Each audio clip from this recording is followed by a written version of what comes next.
I'm live. I'm live. So, how come it's like backwards? How do I change that? Like it's reversed. Like it's what was it in the Karen Reed trial when they had the inverted? I'm inverted. I don't think I've ever been inverted before. Anyway, today is February 20th, 2026. It's Friday. It's 11:35 going on, so soon to be February 21st. Um, so I was just coming on, just a quick chat. Some of the creators that I follow on YouTube, some I don't that I looked at today. Um, I wish I could change that. Let's see. Let me look at the settings. Feedback. Can I look at settings? Choose now. Let's start pushing buttons. Now I don't see anything. You don't have access to this feature. Oh, here. Stream. Stream channel level settings. I just looked at that. Stream. You don't have access to this feature. You don't have access to this feature. Okay. I don't know. It is what it is. But there's my wood stove, aka heater that I don't need because actually the heat is so good in this building that I'm running my AC because the people on the top floor get like bombarded with heat. Opening the windows don't help unless there's a pretty decent breeze. But anyway, it doesn't matter. I'm grateful for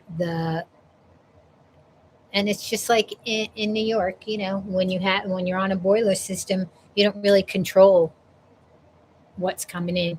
I don't care. You could be living in $1 million, you know, penthouse in Manhattan, and and the buildings run on the boiler system.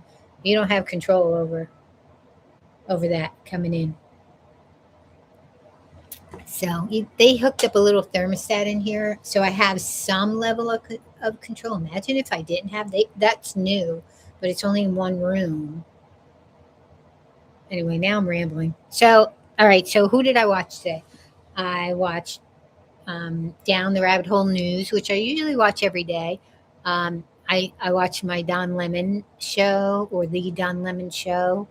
Um, and they were talking about the tariffs that uh, the Supreme Court shut down. So now a lot of money is owed for people us who had to spend extra dollars for the tariffs, but also the trillionaires or billionaires or whatever who upfronted like millions of dollars for some kind of I don't know. It's all just a shell game and it's all just a scam.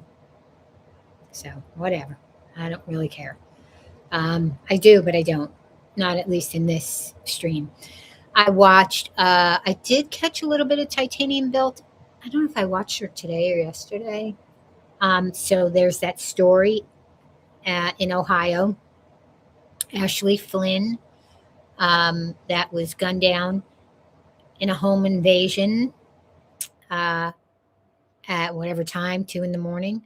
Her husband, and 2 kids were actually home, and she's the only one who got shot twice in the head.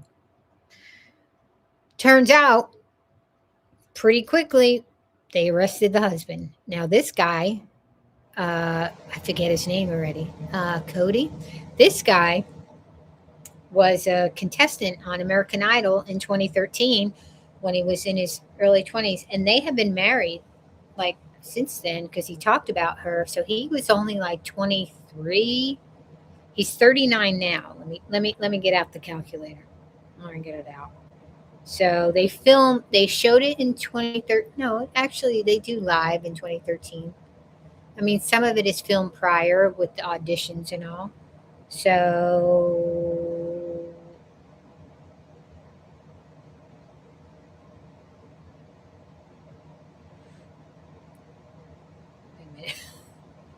can't even use a calculator. So he was 26.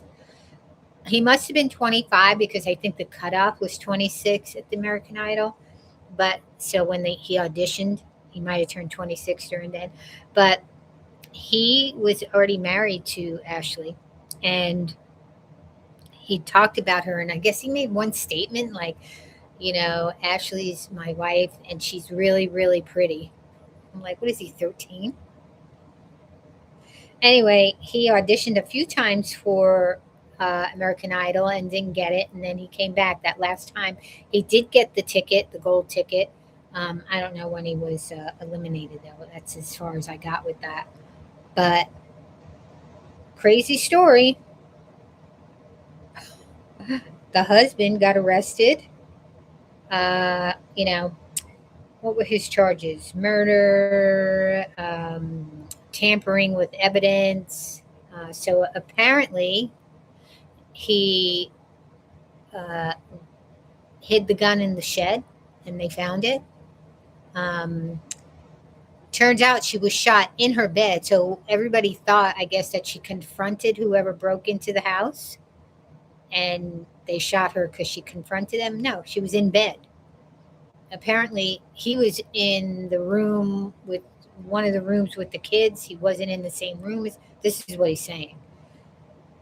So when he came up for arraignment or his hearing, it's weird because um, he didn't have an attorney, and the judge is asking him, "Do you want bond, or can you give me a good reason why you should have bond?"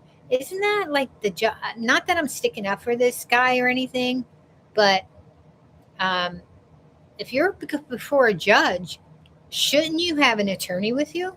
Like, because he's asking him questions that if you're not in the system and you're not whether you're a criminal or not, and the first time in court and you don't know how it all works, and the judge is saying, convince me to give you bond. And like, I just found that really strange because he was like, what? Huh? And he goes, why should I give you bond? You need to tell me why I should give you bond. And he's like, because I want to be with my kids. I want to be there for my kids. Um, but it was just so I'm curious about that, and I'm going to find out about that because, I mean, apparently he has an attorney. Well, where was his attorney when he went for his first appearance? And if he didn't hire that attorney yet, why was he allowed to have a first appearance without an attorney, public, defender or whatever, until he got an attorney? So that seems wrong right there. And I'm wondering if it's a special rule for Ohio, or the judge or his attorney's going to bring that up and say, listen, but judge said $2 million bond. It sounded like he said $2 million cash bond. And if he were to get that bond, he would be restricted to house and, the monitor, and restricted, and no contact with his kids, none whatsoever. Uh, and him being in jail awaiting whatever, excuse me, is going to happen. The judge was like, no contact with your kids, by not through a relative, not through a friend, not through a third party. No way, nothing, no messages to your children whatsoever. And so he was like, really, like, you know, you ain't having any contact. And if he made the $2 million cash bond, then same thing. But I found that really strange. I found that really, really strange that he didn't have an attorney with him, like speaking to him, you know, the attorney speaking to the judge on behalf of him on, you know, getting bond or not. I just, that was kind of a little disturbing. Like, I mean, not as disturbing.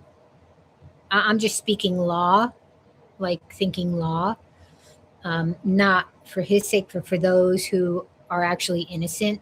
I mean, he's innocent until proven guilty or whatever, presumed innocence, but somebody who's really innocent because, who knows? Maybe he is. Maybe somebody broke into the house, found his gun, shot her, and then threw the gun in the shed. I don't know. Like, I don't think, I know that Titanium Bill, Tanya, she was going to FOIA some documents and get the affidavit and find out more details. But that is, and then she mentioned, or maybe Rabbit mentioned it, something about a silencer. So that's just like the Tepe murders that just happened in Ohio. That the ex husband, after 10 years, comes after his wife, his ex wife, who has been married for 5, 6 years to 5 years to her husband and her new husband. And 10 years after she left him, it's like everybody keeps saying 7 years, 5 years. No, she left him in 2016. They were married in 2016 or 2015. I mean, she only stayed with him. Yeah, she only stayed with him for 7 months once they were married. Then she left him. She left him in 2016. The divorce went through in 2017, 10 years ago. So, so he shot her in 20 at the end of 2015. So anyway, it's just whatever. That's just insane that he just did this. My theory, because he was adopted by an older couple, and to me, I look at him and he looks Eastern European. And I'm thinking back in that time, because he's 39 and they were still adopting babies out of Russia. Um, they were still allowed to adopt. But once that couple that adopted um, a little Russian boy, and the orphanages in Russia were notorious for, there was no contact with these babies. So they had like, they developed these like antisocial behaviors because of the lack of contact, um, you know, after they were given up, like, as infants, And so there was just this like physical, emotional neglect. So when somebody adopted the baby, the after how many months they were in the orphanage, they had this kind of distance. It's just really crushing. But I think it's possible that he was a baby who was um, in a Russian or orphanage. That was just the first thing that popped in my head. That he was subjected to this before the family adopted him, and he just never can connect to people. He just cannot truly connect to people, and I don't know. That was just popped in my head, but I just feel bad for um, that whole family, the Tepe family, and then now this family, the Flynn family. That now I heard that the in-laws were vouching for him, or they um, like stuck up for him. So here's the thing: he's 39. She was what, 35? And yeah, she was just coming up on her 36th birthday. They had two golden doodles. Now the Tepes had one golden doodle. The all-American, two kids. Picket fence house. Um, just and they think he used a silencer.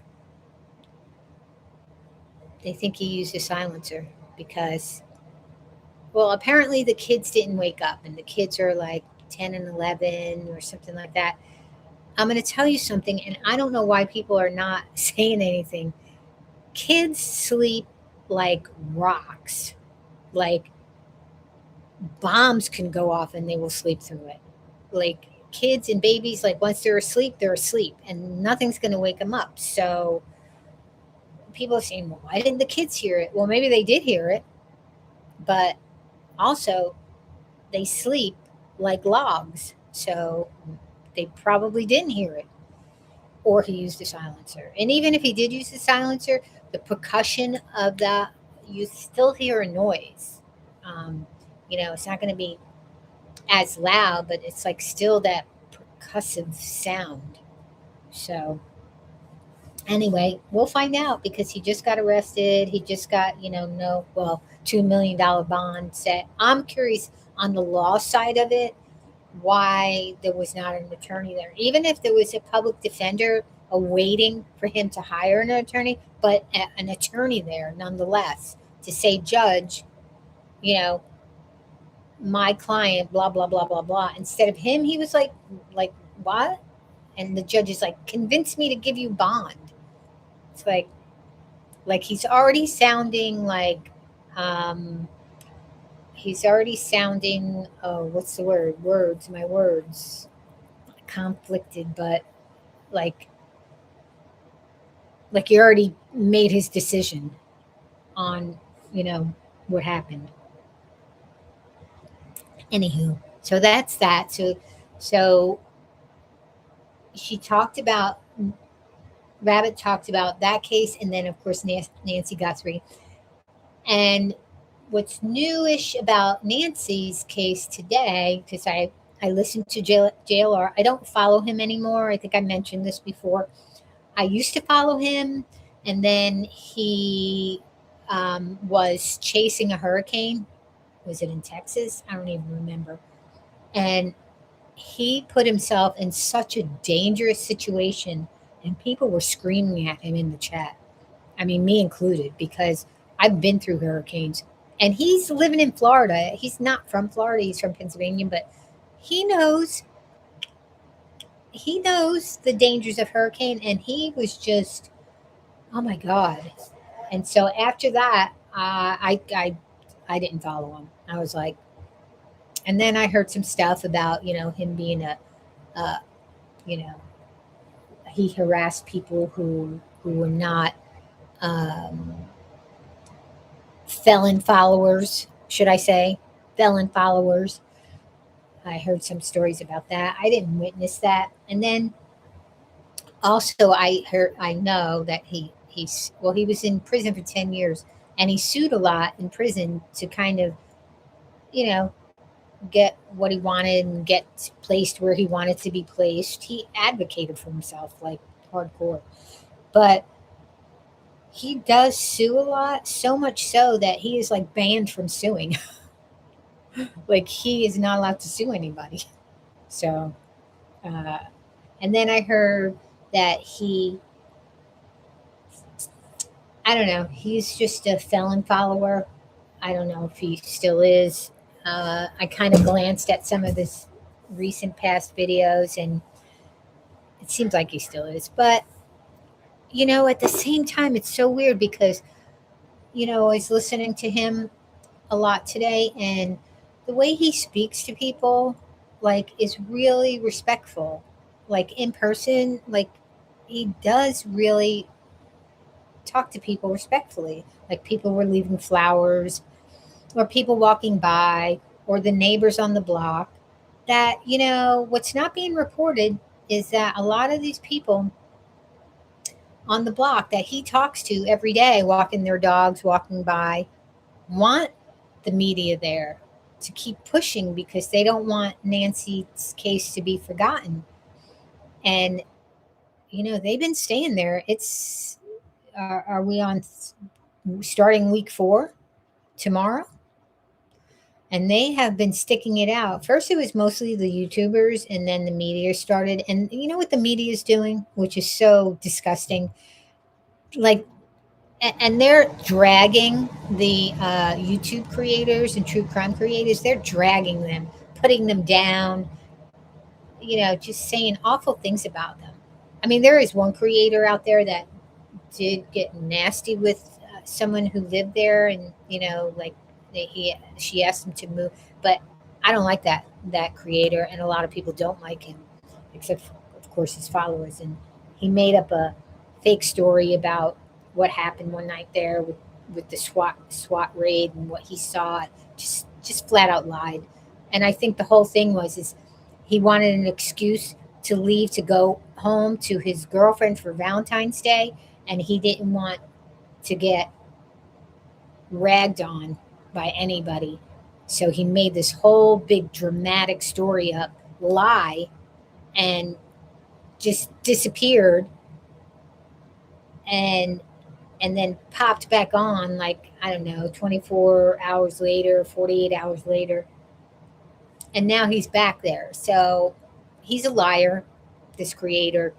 He is a troublemaker. I vaguely remember him from the Simon, little baby Simon's case. Uh, just nastiness. So, ugh. But anyway, so he showed back up there, but he was giving a resident a hard time, and she called the cops on him because he wouldn't move. She needed to get her car out, and rightfully so. But then that makes everybody else is acting normal and acting respectful. Uh, so here comes the news media, right? They come in behind the YouTube creators. They're putting up tents. They're putting up those canopies, the white canopies, running generators, big spotlights where they're not supposed to have lights there because it's an ordinance because of the stargazers. Putting up their big floodlights and their canopies, throwing trash, leaving trash around. This is the news media. This is not the YouTube creators. And they are dragging the YouTube creators. It's really sickening. But anyway, I was talking about JLR and how polite he is to everybody, even the news media. And he's very polite. And so there's a side to him that I do like, and whether he's a felon follower or whatever else, that one little side kind of redeems him. And so,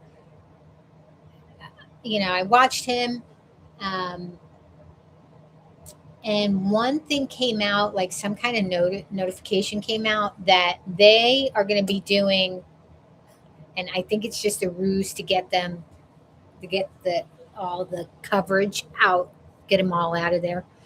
He said that all the neighbors told him that they want the people there because they want to keep the story alive. Well, a notification came out today that they're going to be doing a big search in the area.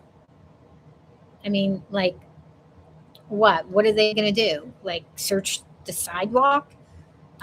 So they're going to close the street and make it a one-way only, and then they're going to be no parking allowed right where everybody's parking. So it's going to be a no parking zone, and it's going to be one way.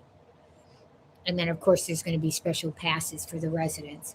And they're going to do that, I don't know when, because they're going to do this big search over there. And they don't know how long it's going to be like that. They didn't give an end date, a begin date, end date. And so they're saying, media, clear out.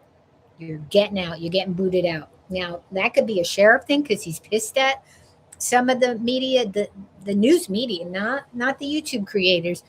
But even though Brian Enton's really good at his job, and there's some things, but he's really good at his job. The sheriff didn't like him because he blasted him kind of through the people that he's interviewing, and he did kind of blast him in one of his shorts. So I think that the sheriff is retaliating by making up the search, so to boot them out. And if the news media comes out, like they came out and they try to blame the YouTube creators and social media true crime community for the prime suspect,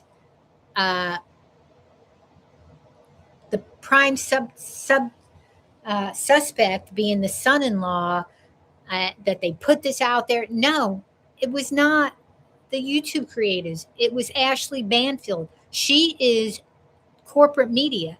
I don't care that she got her own channel. She put that channel up there because they asked her to. News Nation they want to branch out to this arena, to the YouTube, because that's where everybody's at. So they want to come into these streets, and they're gentrifying, because the only way they can come in, sure, they can post little clips of their, station up there and stuff, but they want in. They want to capitalize on the viewers. So they had Brian Enton go in and create his own channel. Like, it's all test things, like pilot stuff, like Vinny Politan from Court TV. Get them out there, see what it's like, and they're getting money for that, and that's part of their contract too. Now it could be a contract that this is your personal thing, so you can say what you want, and we're not going to hold you accountable. But at the same time, there's some loopholes in there that they're supposed to feed stuff to their channels. Like Ashley Banfield is, she's still under contract with them. And then when she ends that contract, the channel is hers. But she's still beholden to News Nation. So she's listed on their website as a contributor now, and also as their digital vertical media person. So she is under contract in a different view. So they replaced her with a younger, blonder, more faux news type person. So because they just swung way to the right, way to the right. They came on fair and balanced. As soon as anybody says fair and balanced, that's it. You're gone. But anyway, so they replaced her. So I think what might have happened is, maybe she's coming up on like winding down, and or maybe they weren't going to give her a lucrative contract signing, or her manager, they all have management, right? Probably said, listen, they're going to be replacing you, so you might want to like grab stuff while you can. And they're looking for people to start personal YouTube channels, to make it look like, look, it's just me in my flannel shirt that probably costs $400. That, so I could be and dropping F bombs, and, and saying shit and blah, blah, blah, and bastard and bitch, because I'll be relatable in my flannel shirt, and you can see my, home studio, and I'm just going to be like so relatable to these people. Well, they live in multi-million-dollar homes, but no, you don't. That's not relatable. Cursing and wearing a flannel shirt that cost $400.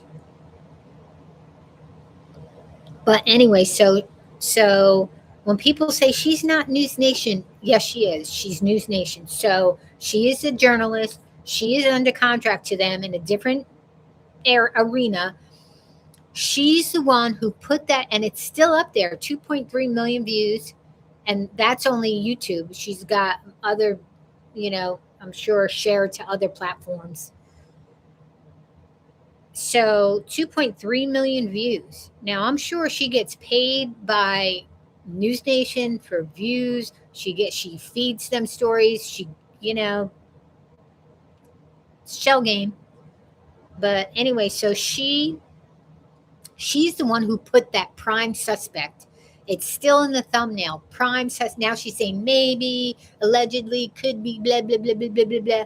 Then you better change your thumbnail, because you're saying prime suspect by her impeccable source. And they're blaming YouTubers for what she dropped.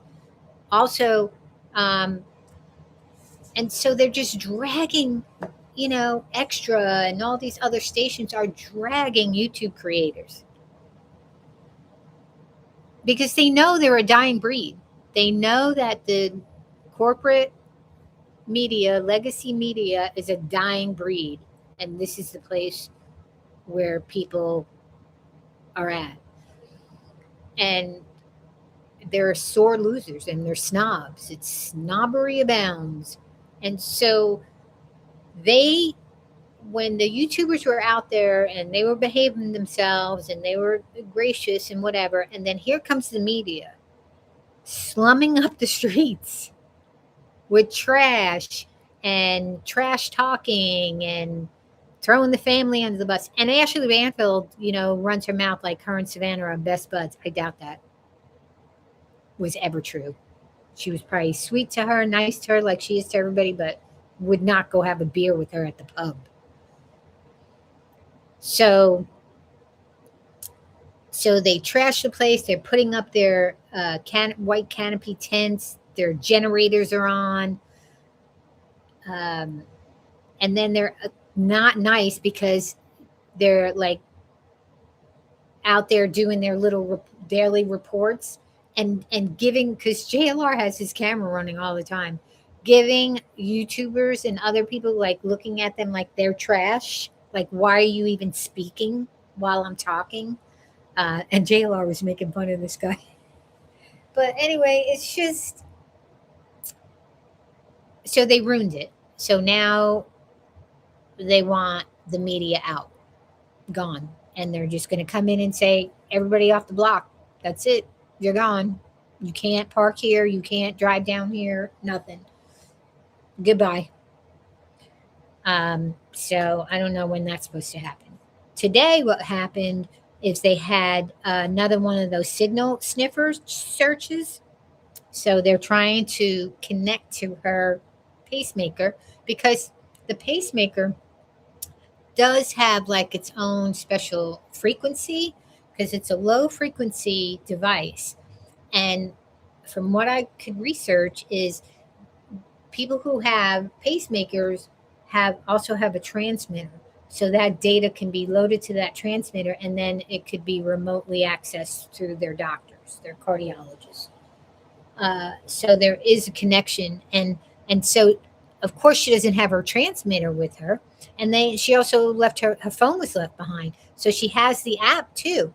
So they have all that equipment. So they're trying to do the signal sniffing, and I guess she has an exclusive IP address. It's all like kind of connected. So they're doing these low helicopter search signal sniffing to see um, if they can connect, because the pacemakers are on a battery, and they have to be replaced every few years.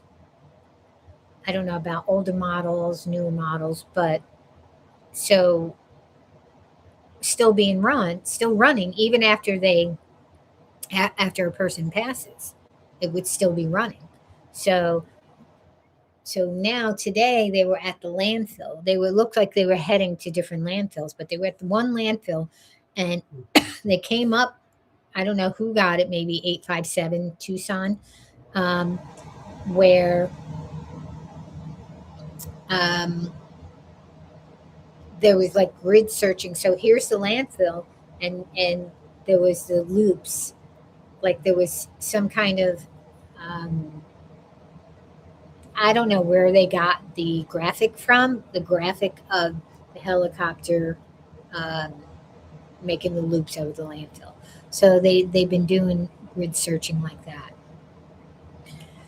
Uh, Brian Ensign did go into Mexico to cross the border there, and just talking to the locals there to find out if they heard of the story and what's going on. Most people said no, they didn't know. One guy did. I think he was part of the news team there, but for the most part, no. But Brian Ensign said that it was easy to get across. Nobody really said anything to him or his drivers. Um, they do have cameras everywhere. And then coming back, you didn't need your passport to go in. You didn't need your passport to come out. So it was pretty easy. Um, they had her in the trunk of the car, or they had her like subdued in the front. I don't know if they took her over. It's not that difficult. But anyway, so that was that. And then the Ashley Flynn story, which is sad.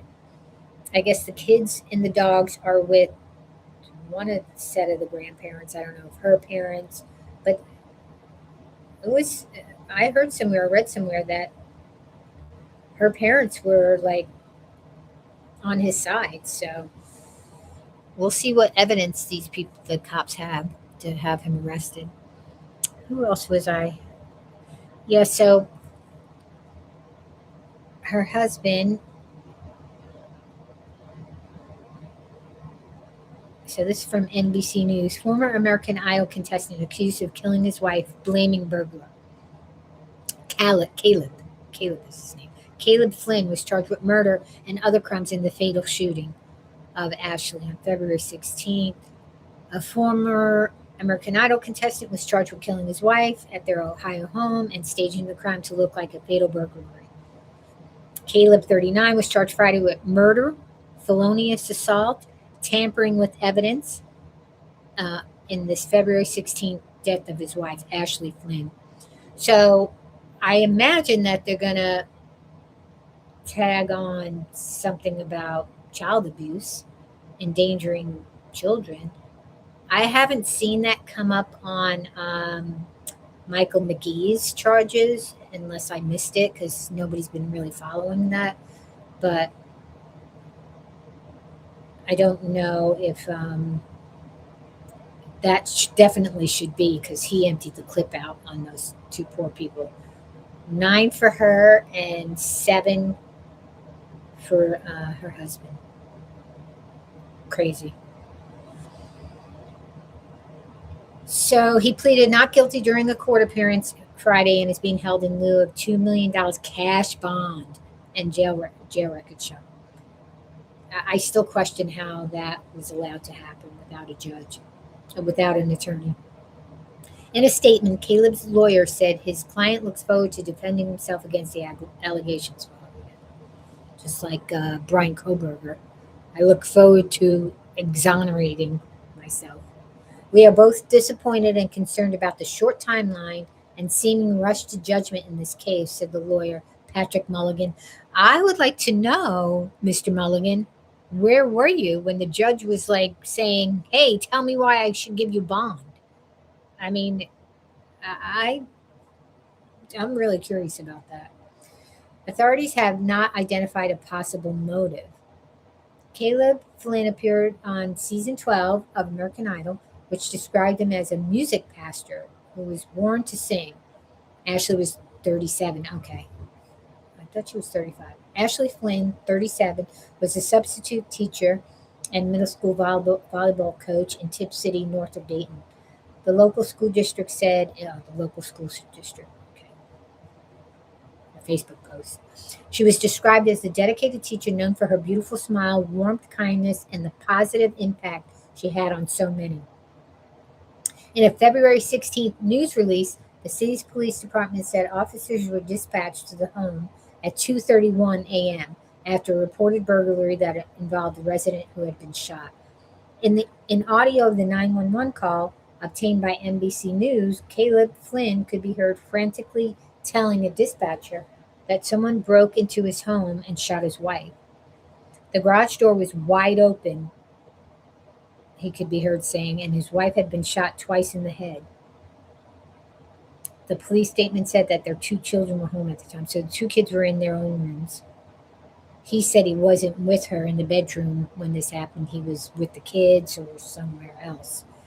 In the complaint, a police detective accused Caleb Flynn of fatally shooting his wife with a 9mm handgun, staging the crime scene, and misleading officers. The complaint does not say how authorities determined that he allegedly staged the scene. Well, I heard they found the gun in a shed. So he shot her and ran to the shed. I don't know. We'll see.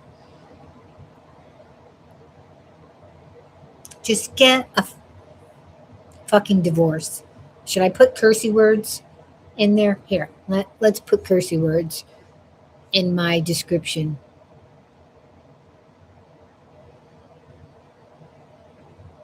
Oh, I hit there. Here, let's put cursey words. With cursey words. Okay? There we go. Get a fucking divorce. Just stop it already. Okay, so it looks like I just got new police documents that reveal a little bit more about the investigations. So that was somebody on X, and I am no longer on Twitter. Twitter, twatter. Not on TikTok either. Well, I still have my profiles on Twitter. Just don't go on there. I hope you can hear me okay because my AC just keeps kicking on and off. Let me go. Turn it off for a minute.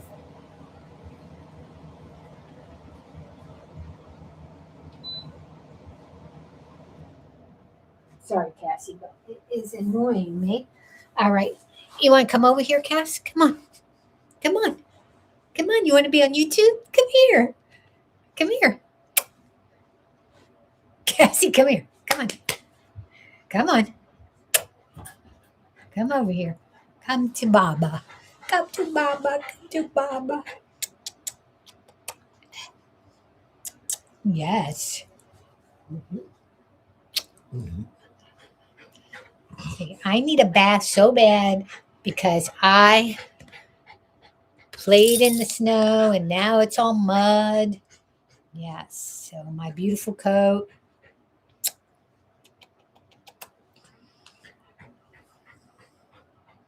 Who's that? Cassie. Want to give me hugs? Hugs? Oh, thank you. Oh, thank you. You're such a good hugger. You're such a good hug. Oh, you're such a good hugger. You are such a good hugger. You are. You are. All right. I know. So this is Cassie. She's 12. Let's move that down. She's 12 and a half. Something like that. 12 and a half. I rescued her when she was 7 months old. Um, they were dropped off. They were skin and bones. It was her and her brother, Butch and Cassie. I don't know if that was their names or the rescue organization named them Butch and Cassidy. Because sometimes they don't have names coming in, tags or anything. So, but her and her brother, and they told me that they screamed the whole night because she has a high pitched bark. She's a Westie mix. I think she's mixed with Spitz, or maybe there might be some Pomeranian. I should do a DNA on her. But anyway, they said that she protected her brother, like she wouldn't let anybody near him. And poor little guy, when I went to go see them, and handler brought him out, he wouldn't come out from behind the handler's legs. He just wouldn't. So, and then they brought her out, and I was sitting on the ground. They had a little area, and I had brought my Zusi, my sweet Zusi, to see how what he thought. And she came right over to me and laid in my lap. She just came and just come on my lap, and that was it. And she was like, they were skin and bones, and just was rough. Whatever happened to them, whoever dropped them off. But she's a good girl. She's my Velcro dog. She follows me everywhere, every single where. I always have to be in her line of sight.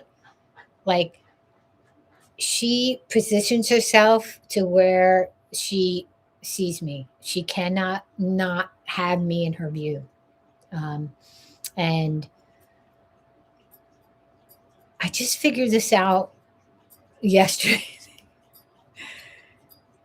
She follows me to the restroom, right? But she does it in a way that, like, she's taking me out to go to the bathroom. Just started this yesterday, like, like I take her and, watch her go, clean up after her, and I think she's doing well, plus the fact that I have to be in her sight. But I think she's taking me for a walk to go potty. Like, it just clicked yesterday for whatever reason. Besides the fact that again, she has to keep me in her eyesight at all times. And if she can't see me, like when I take a shower and stuff, she's like right there. Sometimes she would just check to make sure I'm okay. Um, but she, yeah, I don't know what happened to them. I think it was bad because her brother did get adopted um, by someone, I guess, that didn't have another dog. Um, she quickly came in and, you know, transferred her feelings for, like a protectiveness towards her brother to me and Zeus. So then she became me and Zeus's protector. Like nobody can get near us. She didn't even know how to walk on a leash. She was just like all just like what the heck. Um, but she uh, right away became like you have got to stay out of our zone. So, but she's a good girl. She's a good girl. She's, has PTSD. She's got some, just from whatever happened to her. When Zusi passed, um, of course, both of us had a difficult time still. Um, she has really bad separation anxiety. So with Susie, when I had to go to work and school and stuff, or leave to go to the store, she at first, um, even with Zeus, she would be howling and stuff. And, we figured it all out. And I've always had cameras on them, um, in case anything ever happened and I could see them and talk to them and stuff. When Zusi died, and I had to go back to work and school after 2 weeks. The whole building could hear her. It was she. I mean, I could see, I could talk to her, but she just was like. So I had to put her on medication because it was so bad. It was so. She was like, it was like torture for her. So they first gave her Prozac, and she couldn't even like. I gave her a pill, and she couldn't even pick her head up. I'm like, yeah, no, we're not doing that. I just want something to take the edge off. So they gave her something else that didn't work, but they ended up with the trazodone. They gave her like Xanax, and that had the opposite effect. But trazodone um, is what works, what helped her. So they started off with 50 milligrams, and it really wasn't doing anything. So they said, okay, you can give her another 50. Now, this dog weighs 22 pounds. So they said, all right, so then she was up to 100 milligrams. And I had her up to 200 milligrams, like broken out throughout the day. Um, I remember I was given trazodone once, and with me, I take ibuprofen and it makes me drowsy. So they gave me trazodone. I think it was for sleep or whatever. I took one and I was like, I'm not doing this. I can't do medication.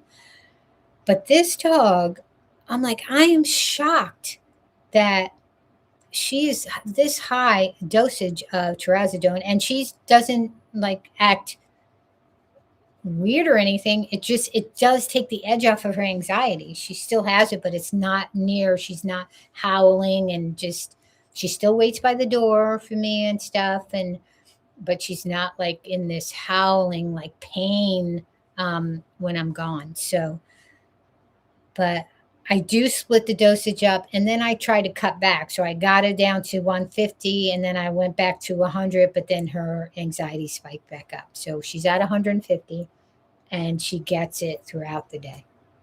Like I cut it in half, and it just makes her comfortable, and you know, she still does the same. Didn't change her personality or anything. It just helps her with her anxiety. So I don't know why I got off on a tangent on that. I don't even know where I was going. So ADHD in here. But I just wanted to pop on, and it was going to be short.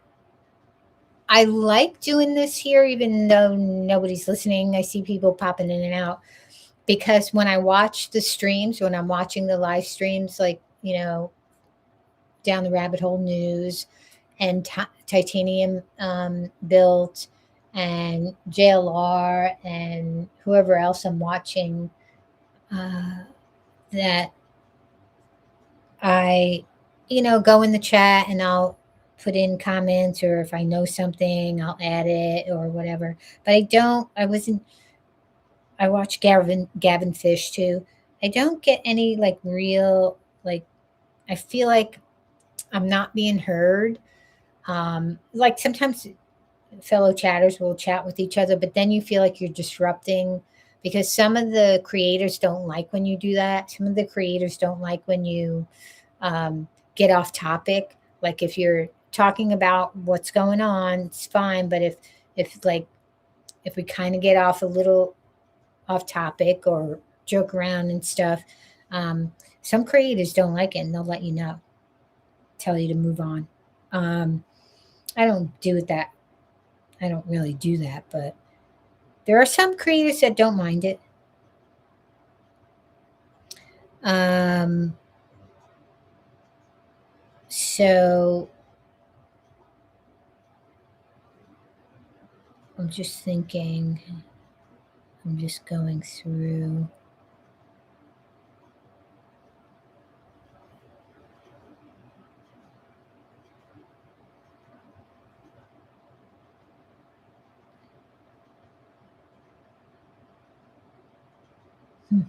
Somebody turned their comments off. I mean, not anything to do with me.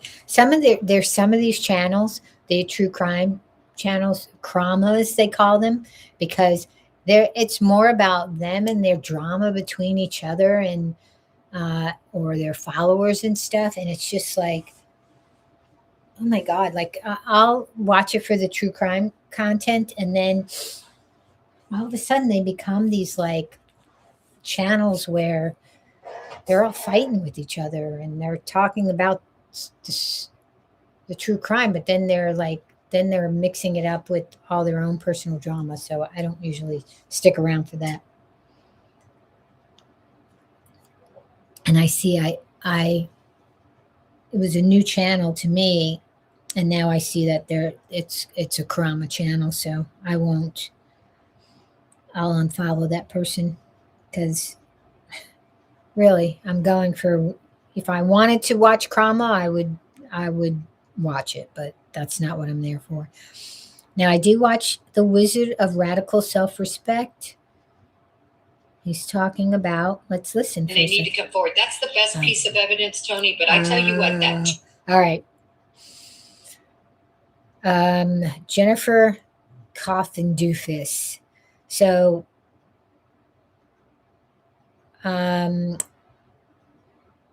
he likes to play.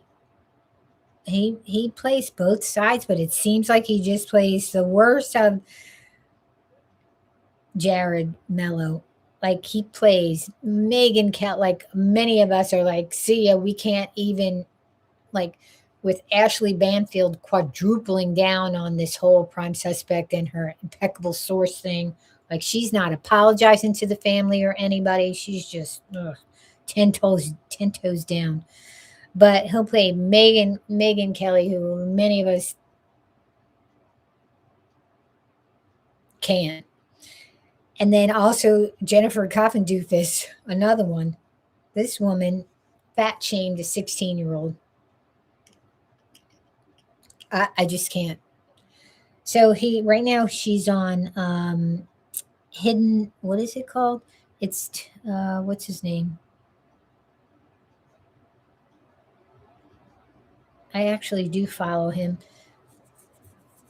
he just floods the zone though. His shows, he just floods the zones with his shows, so people will watch him. But he gets her on his show all the time.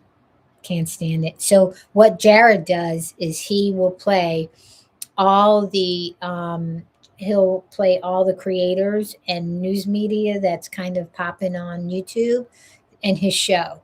So he'll play whatever their most recent shows are, but he's usually a day behind because his title of this one is Nancy in Mexico.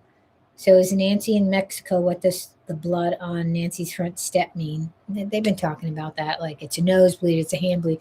This woman had some kind of vascular something going on. So she was on blood thinner. She had a pacemaker. She had mobility issues. I mean, she did get around. She wasn't in a wheelchair. She used a cane. They say she couldn't really walk more than 50 yards or something. Not 50 yards, 50 yards or 50 feet. 50 feet, 50 yards. Isn't that like a football field? Anyway,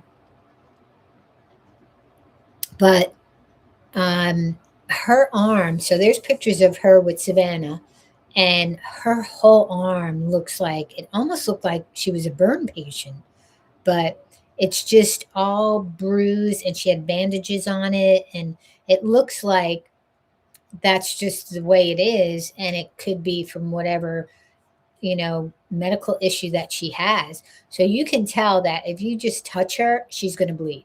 So she could have just rubbed up against the doorway and just started bleeding. And, maybe she grabbed her arm to stop it because you could see like splatter and then you could see the drops leading off the porch and then it just stops. So she could have either grabbed her arm to stop it, and then got loaded up in a car. So they're saying all these kind of things, that she got punched in the face, that it's, oh my God, look at all this blood. I looked at it. My nosebleeds are like 100 times worse than that. The splatter or spatter that was on. Well, it's not spatter. Is it spatter? Like for it flowing out of an arm or a nose? I don't know, but it, or spatter is like when you get hit and it flies, right? So those were droplets. So it looks like a bunch of droplets in one area, and then a few drops to lead away. So there's just all kinds of theories about it. There's all kinds of theories about this whole case. I mean, I hope they find her. Uh, you know, Everybody's hoping that she is kidnapped and that they do release her, or she escapes, or something happens, or they drop her off somewhere. Um, Everybody's hoping that. But, the longer this goes on, it's most likely that it was somebody, to me, he looked like a predator. And people are just not talking about this, but there are predators out there that target women 60 and over for the reasoning of the easier to control aspect of it, the limitations, the physical limitations of that. They target the women like that, like who knows, they might have been watching her for a while, seeing that she lives alone, that she has like some mobility issues, um, that so they're not going to have to deal with any of that, so they're not going to go after an active, like somebody in, like, I'm 66, so I am mobile. I am just as mobile now as I was, 40 years ago, 20 years ago. So, and that's genetics. I mean, my mom's 86 and she is very mobile. I mean, just when I talk to her, it's not like, and I talk to another 86-year-old or see another 86-year-old, that is not my mother. My mother looks like in her 60s or younger, and her voice and the way she moves, and so I got that I follow her health track, And we were just talking yesterday about how lucky we are that we are not on any medication. We don't have any health issues. We are so blessed and lucky that we don't have.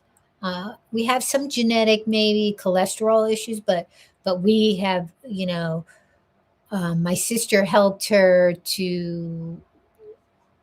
They put her on that, but it uh, it's not good because what it does is they put you on the cholesterol medicine, and it's not treating why it's stopping. It's producing because it's usually your LDL that's high that triggers it, and it's not helping you. It causes other problems. It can damage your liver, which it did to my Aunt Bertha, my mother's sister. So there's got to be a better way, and there is a better medication. My doctor even said that there is a better medication that actually will treat it, not just lower the numbers. Because this medication that they give, it just lowers the numbers, but it's not treating the cause, so it just creates other problems. But my sister has a bigger medical background than I do, and so she got her off that medication. She's not on it. And there were times that my LDL, my good cholesterol, is really high, and they're saying, well, that doesn't matter. You know, it's just a pharmaceutical. It's just whatever. So not on medication. It's not like over the top, like high.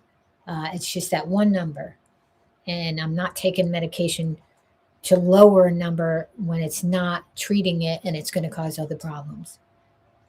And my mom's 86, and it's the same exact thing. And my Aunt Bertha, um, it we think that it killed her because it messed up her liver. She got off of it, and then it caused other problems. And then her wife passed away from she had MS, my aunt, but she passed away. And then my Aunt Bertha was like, "I'm not taking anything. I don't care." And then she passed away. Sad, but I like my mother and I was saying that we're just really lucky that we're not on medication, that we're still mobile, we still move around easy. So there are predators out there that will take the path of less resistance, and they will target older women who live alone, and they will watch them. They had like some kind of peeping tom that they showed clips of, but it's quite possible, and they're not talking about it. I don't know why, that it was a sexual predator, and maybe in that course he figured out who she was. But the whole ransom thing, I think, is just some other types of predators, that are going to try to capitalize on this whole thing and get money. But I think it's just something as simple as, it's not simple, but that somebody was watching her and had her under surveillance for a while and took the opportunity, um, and snatched her.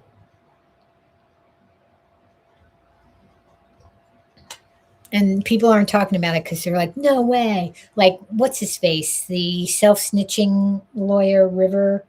Um, you know, it's sad that his son killed himself. It's really sad. Um, but the things that he said about this case, like, who wants that? That's what he said. Somebody said, well, they're not trafficking her, or they're not gonna sexually assault. Who wants that? And it was like, oh my God, are you serious? Like that even came out of his mouth. That was awful. Um, Jared played it. He started to play it, and then he was like, oh, forget. Ugh. He took it down because that was, um, What an awful thing for him to say. And it's also like what an awful thing for him to say. Really. CLR Bruce Rivers. I did follow him, but I stopped. Or no, I don't think I ever followed him. I think he just came up in my feed and I watched. I didn't watch the whole thing, but he just seems like a pompous ass and a misogynist. But it's absolutely possible and it's absolutely true that there are predators out there, that sexual predators out there that will attack older females. And even, you know, even younger, if they they have an idea that this person is the path of least resistance. Why they're not talking about that as a possibility, I don't know. I don't know. They're thinking all these other stuff that she's, it's the part of the cartel and it's uh, an illegal coming in and it's, you know, just everything but that. And it might be just that. So I don't know. I hope she's found. Now they're talking about that Savannah Guthrie is not going to return to the Today Show. I think it's just rumors. So there was another case I was going to talk about, which is a local case. There were two local cases.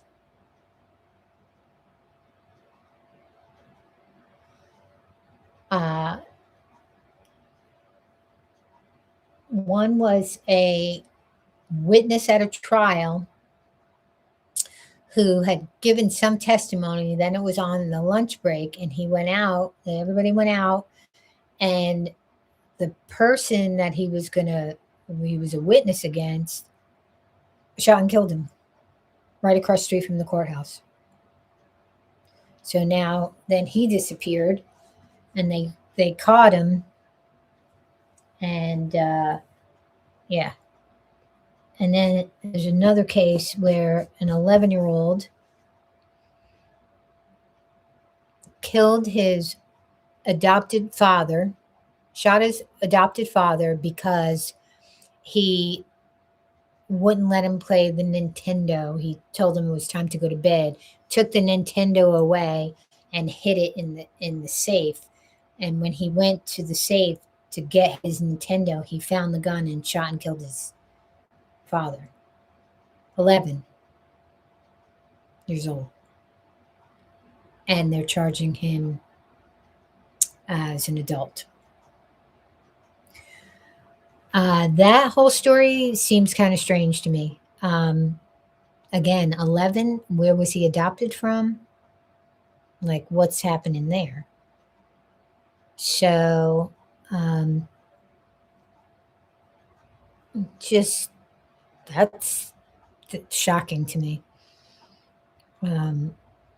What was going on in that household, or how old was he when he was adopted?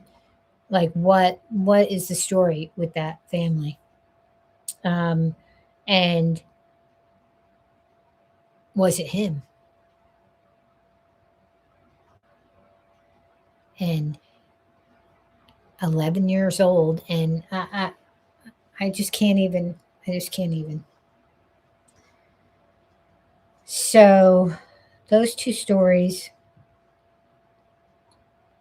I wanted to look into. And of course, I'm going to follow the Ashley Flynn case with this Caleb Flynn. It's still, what's bugging me is, I mean, the whole case bugs me. And, 9 times out of 10, it is the spouse, why he didn't just get a friggin' divorce. But But kind of what bugs me, just for the reasoning that everybody's uh, presumed innocent until found guilty, that this judge was biased and tells him, why should I give you bond? Where's his attorney? Like, how are you allowed to do that? Like, how are you allowed to have an arraignment or hearing without an attorney there? Like, I really want to find that out. I have questions. Oh, they already have an obituary. Look at this. So, Ashley Elizabeth Flynn. Ashley Elizabeth Flynn. So she would have been 38. So her birthday is coming up in a few days. With heavy hearts, we announce that Ashley Flynn, 37, of Tip City, passed away on February 16, 2026. Ashley was a devoted and loving wife to Caleb Flynn and a caring, dedicated mother to her two daughters, Alyssa and Ava. Ashley was a graduate of Tip City High School, 2006, and Lee University, 2010. She was passionate about volunteering at her church, Christian Life Center, and was a dedicated teacher with LifeWise Academy. She was also a beloved substitute teacher and a seventh grade volleyball words volleyball coach. Ashley was known as a shining light of joy to all who crossed her path, effortlessly encouraging others along the way. Her genuine care for people reflected the selfless love we all strive to share. Her kindness and spirit touched countless lives, often in ways she never even realized. Most importantly, she boldly lived out her faith with courage and conviction. In addition to her husband and daughters, she is lovingly remembered by her parents, sister and brother in law, parents in law, brother and sister in law, grandparents, and many loving nieces, nephews, aunts, uncles, cousins, and friends. Out of respect for Ashley and privacy for her family, in lieu of a public memorial service, the family is requesting words of encouragement and memories of Ashley be shared through the funeral home website or by sending cards directly to Frings and Bailiff Funeral Home at 327 West Main Street, Tip City, Ohio 45371. In lieu of flowers, donations may be made to LifeWise Academy of Tip City. Her legacy of kindness and love will always be remembered.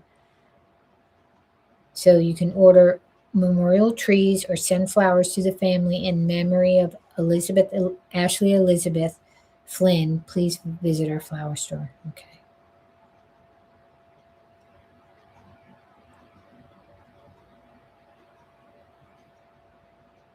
So there are some people that will, oh, that are leaving memories and stuff. Lots of people. Usually, when you go to the online obits, you don't usually see any. Oh, you don't really see too many. She's got, oh my God, that is a lot. 35,288 visits. Wow. That's because it's hitting the YouTube streets and the media too. So, because get a fucking divorce, because you end up out here in these streets all over. Like, why would you do that? And like, for him to say something, I just want to take care of my daughters. Well, you don't take care of them, allegedly killing their mother. Allegedly. Innocent until proven Presumed innocent until proven guilty. I still do have questions about that whole bond hearing thing without an attorney. So I think that's it. I just kind of wanted to talk about who I watched today. Um, and just a couple of cases that I heard about, kind of local to me. Not directly local, but local enough that if I wanted to go and follow it in person, it wouldn't be that far. I don't know that I'll do that though, but I am curious about it. So, yeah, just so that's my fireside chat and my Paris. My so so I like having. Oh my god, I can't even think. Here, where's my gratitude? So, what do we call it? The boards, vision boards. Yeah. So my vision boards, I have vision boards everywhere. So I have my little electronic vision board. I am on the gratitude app.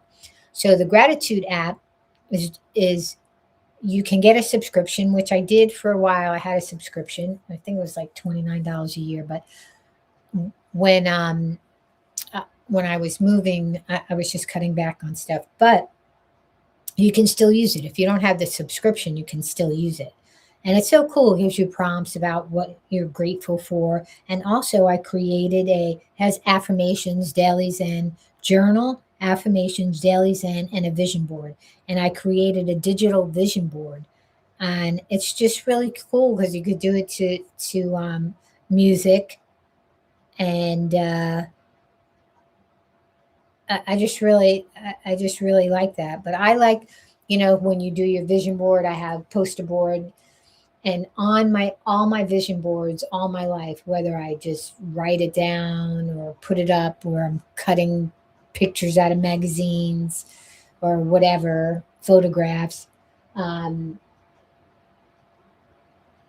and so one of them is a trip to Paris. So that's where I was going. So this was left behind by a former tenant. This, and I have one of the Brooklyn Bridge. I'm from Brooklyn, so that was like wow. And it's an artist. I forget his name. I think he's a French artist, a photographer. And then he had his images, um, put in glass and stuff. But I'm trying to remember. I'm not going to look it up now. I'll look it up when I get a chance. But anyway, so this I like to keep in a place. I haven't hung it, decided where I'm going to hang it, where I can every time that I'm going to see it all the time. Like in my other place, I had it down the hall. I had a long hallway, so it was like my little gallery um, area. So I had to walk by it multiple times a day, and it was right there. And oh no, wait, my Brooklyn one I had up there. This I had right by my bed. I'm sorry. So right alongside my bed where I could see it every single day. That's right, I forgot. So I don't know where I'm going to put this, at the foot of my bed. I'm not sure yet. But right now it's in a place that I could see it all the time.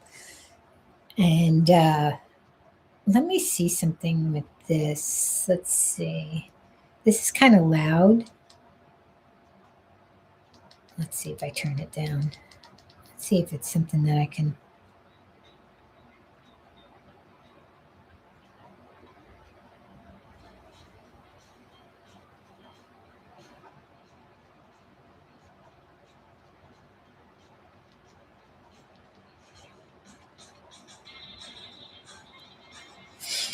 Just,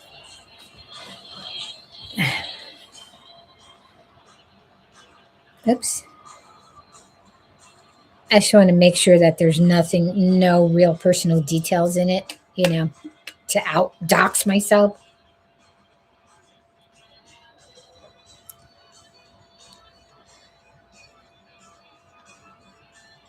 Because what it is it's like a vision board, and it's also it has things that I would like to do, things that I have already done, um, some of my artwork in there.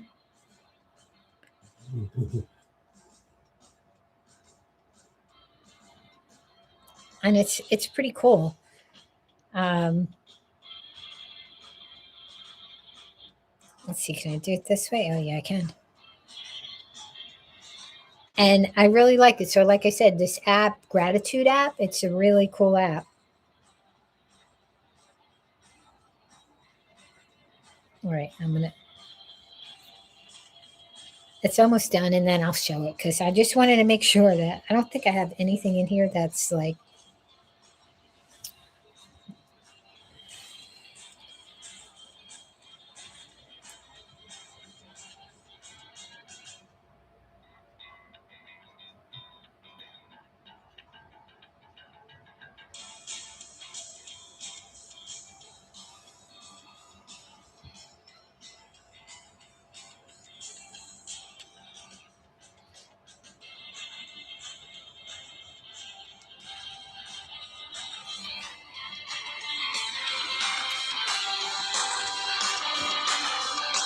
Can we get it to where? Okay, wait a minute. Hang on 1 second.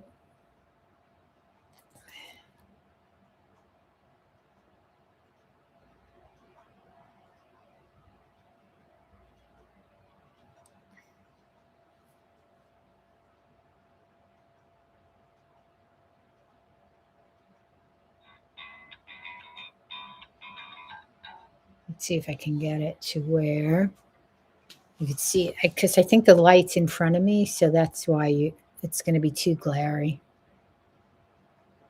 to see. Let's see. Come on. There we go. I think that'll.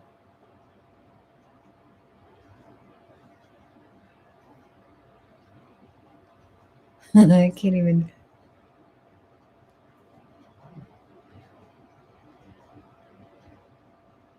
There we go.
Yeah, it was just cool to put that together.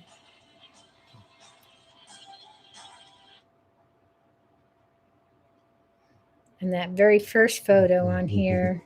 Oops. I want to. That's my job. But this here, back here, is a painting. I have other paintings, but I mean, I'm not like, that's not my. I would like to become a decent painter, but I'd have to. I mean, I have have oils, I have acrylic. I don't have watercolor though, but I have all the equipment to do it. I just have to, practice, practice, practice. And I also have all my equipment to do sculpting and ceramics and stuff. Um, did I bring, did I show? I think I showed Susie. I'll do that for another time. Anyway, I'm going to go. It is 1 o'clock in the morning. I'm a night person anyway, so this is not unusual for me to be up this late. In fact, it's kind of early. I am drinking my chamomile tea, so sometimes it helps. Sometimes it just doesn't. Sometimes it actually has the opposite effect.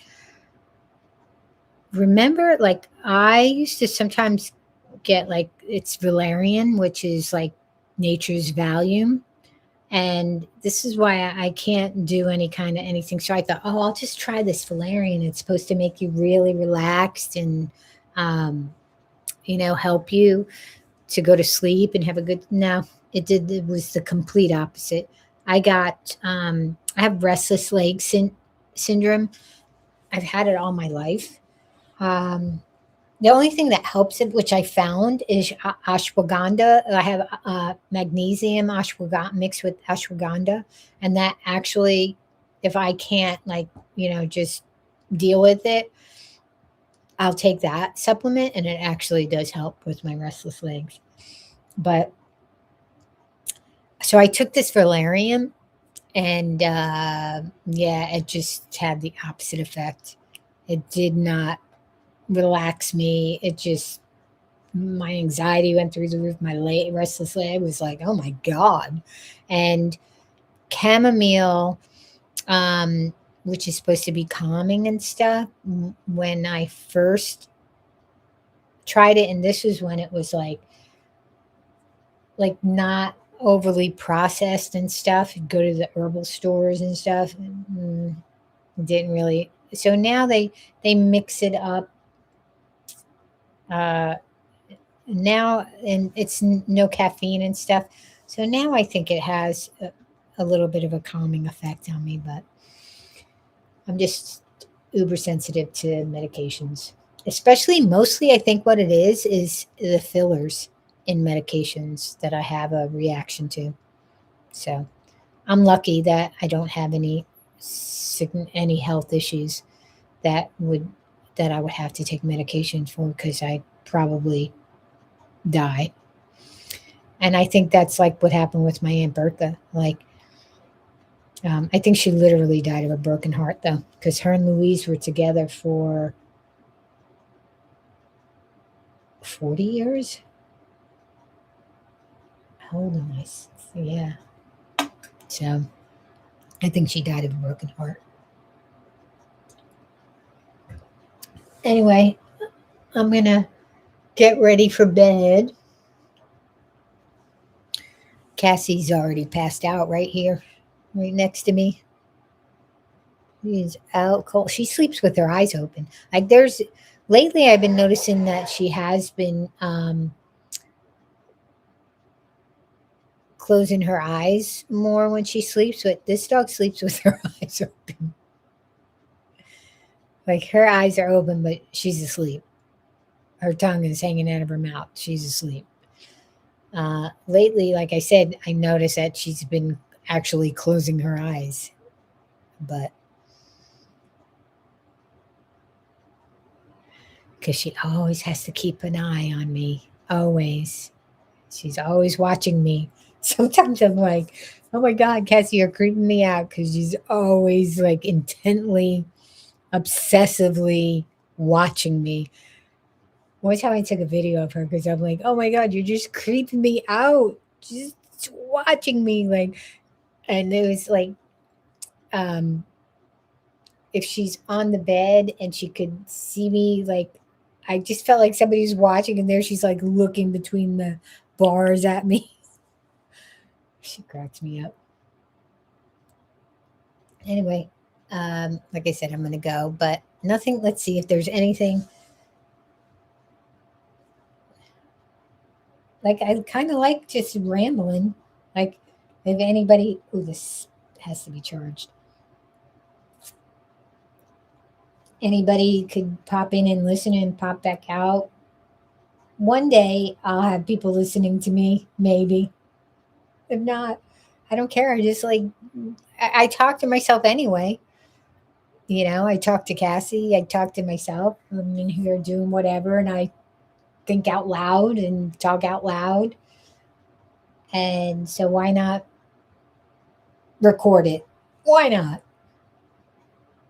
Oh, I also watch Clutch Them Pearls.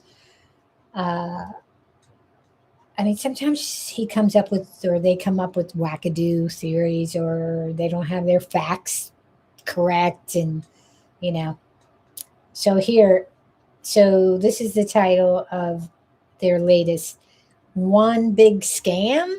Follow the Money, Nancy Guthrie. So I don't know what it's about. I haven't watched it now. Brian Enton, possible accomplice and getaway driver in Nancy Guthrie's disappearance on the scene. Well, now, ATS News, Amber, I watch her. Nancy Guthrie updates and theories Friday. So she talked about theories. Oh, Vinnie Politan. How close on investigating? It's too quiet. Look at that face. That's Vinny. It's too quiet. He's funny. The talk. Oh, Tear Talk. It's this guy. I am I following him or not? I think he was a former correction officer. When technology reaches them before we can. What's that? Madison Field, 16. Oh, when technology is faster than protection. The Madison Fields case. Oh, I never heard of that. These poor baby girls. Something is wrong. FBI on the scene. Breaking. Genesis Nova Reed. Mother charge. Hasn't been seen in weeks. What is that about? Another. I can't watch those stories. Nerdy Addict. Oh, he had a stream today. I didn't watch it. Security camera boom in Guthrie neighborhood. The evidence detectives could be after. It's too quiet. Still no answers. Live from Tucson. This is Courtroom Confidential. Updates from the ground. What happened to Nancy Guthrie? A Fox Nation special. That's from Titanium Built. Fugitive TV. He was a fugitive on the run for 15 years. And then I think he turned himself in. They didn't catch him. They couldn't find him. I think he turned himself in. He didn't want to live on the run anymore. But he's out. I mean, he's out. So he started a YouTube channel. Why not? He did mostly white collar crimes, he said. Genesis Reed, 2-year-old missing. See, the 2-year-old missing out of Alabama. Yeah, so that's, I can't watch babies. I can't. I'm just curious on which one. Oh, Nerdy Addict and Eva.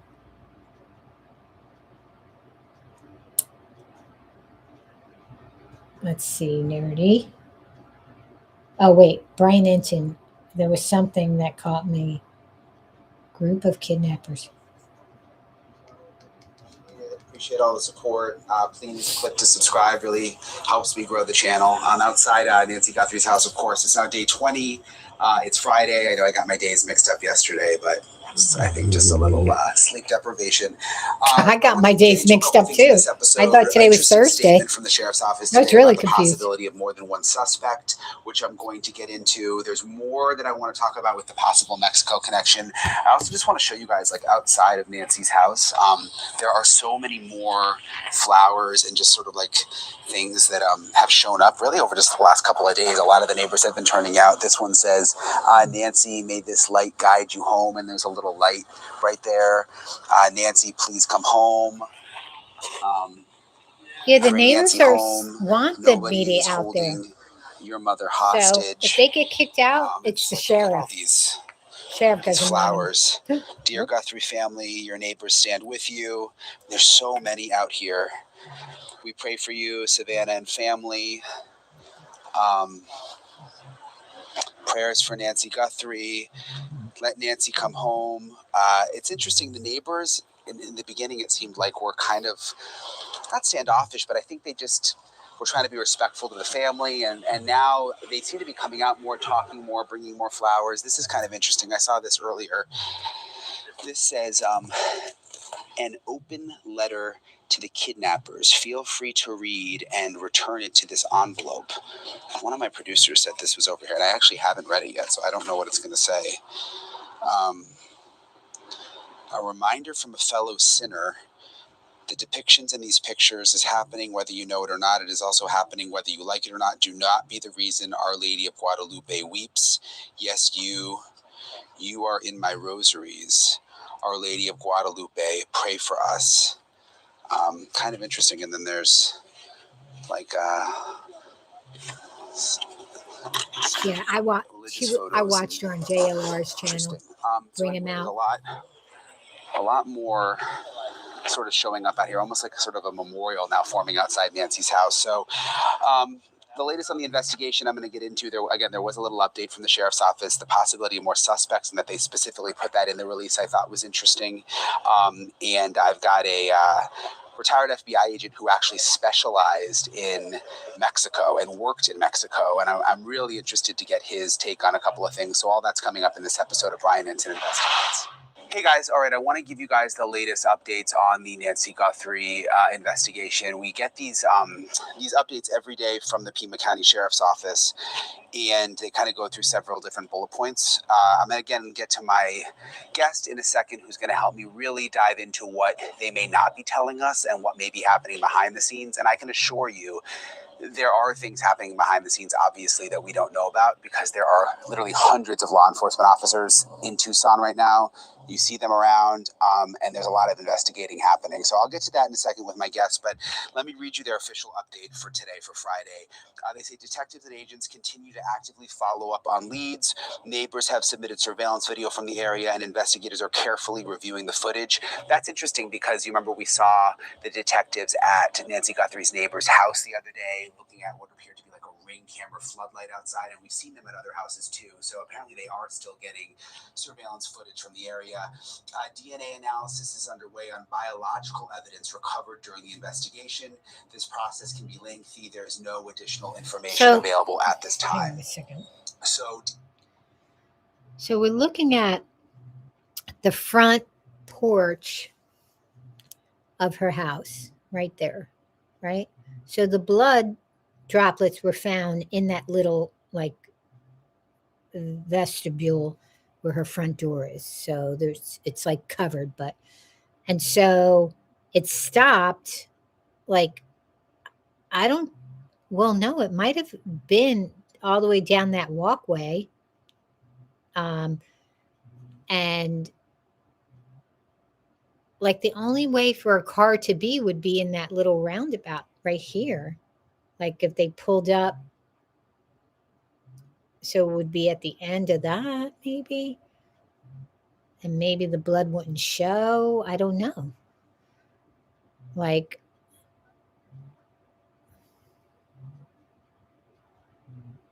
I think the reason you don't see any blood droplets beyond that is because she might have grabbed her arm. Like if that's where she was. I think it was probably, if you are following this case, and you had to have seen the pictures of her and Savannah and the condition of her right arm. Was it a right arm or a left arm? The condition of it, that you could just look at that arm and know that if somebody touched her or she brushed up against something, she's bleeding. You could already see a bandage on that. So she bled easily. And so just a little nick would have done that. Now they're saying that there was blood in the house. Now, maybe she got roughed up. I don't know. It's just or maybe if it looked like there were zip ties in the pocket of the person under from the camera footage. like somebody zoomed, I think Nerdy zoomed in on it, and it does look like zip ties. And because I have zip ties, not that I'm kidnapping people, but I use zip ties for a lot of things. But um, and that could, so if the person went in there and zip tied her on her wrist, definitely would cause her to bleed. Definitely. So because those things would cause somebody who didn't even have thin skin to bleed if it was on there tight enough, because they're sharp plastic. But so, like maybe I'm trying to see if I could see, like, there's the driveway. Um, driveway's dirt. I mean, they could have gotten tire impressions, footwear impressions, but they didn't do any of that. And by the time they, figured it out or whatever they did, it's too late because now you have 50 million footprints and tire impressions and all kinds of other stuff. So that's all out the window. And really, Brian Enton is the one who walked up to the door to ring the bell. He shouldn't have. Like when they pulled this crime scene tape down, he really shouldn't have gone up to the doorway. Now, I'm confused on, did they not see the blood drops um, until Brian Enton pointed it out?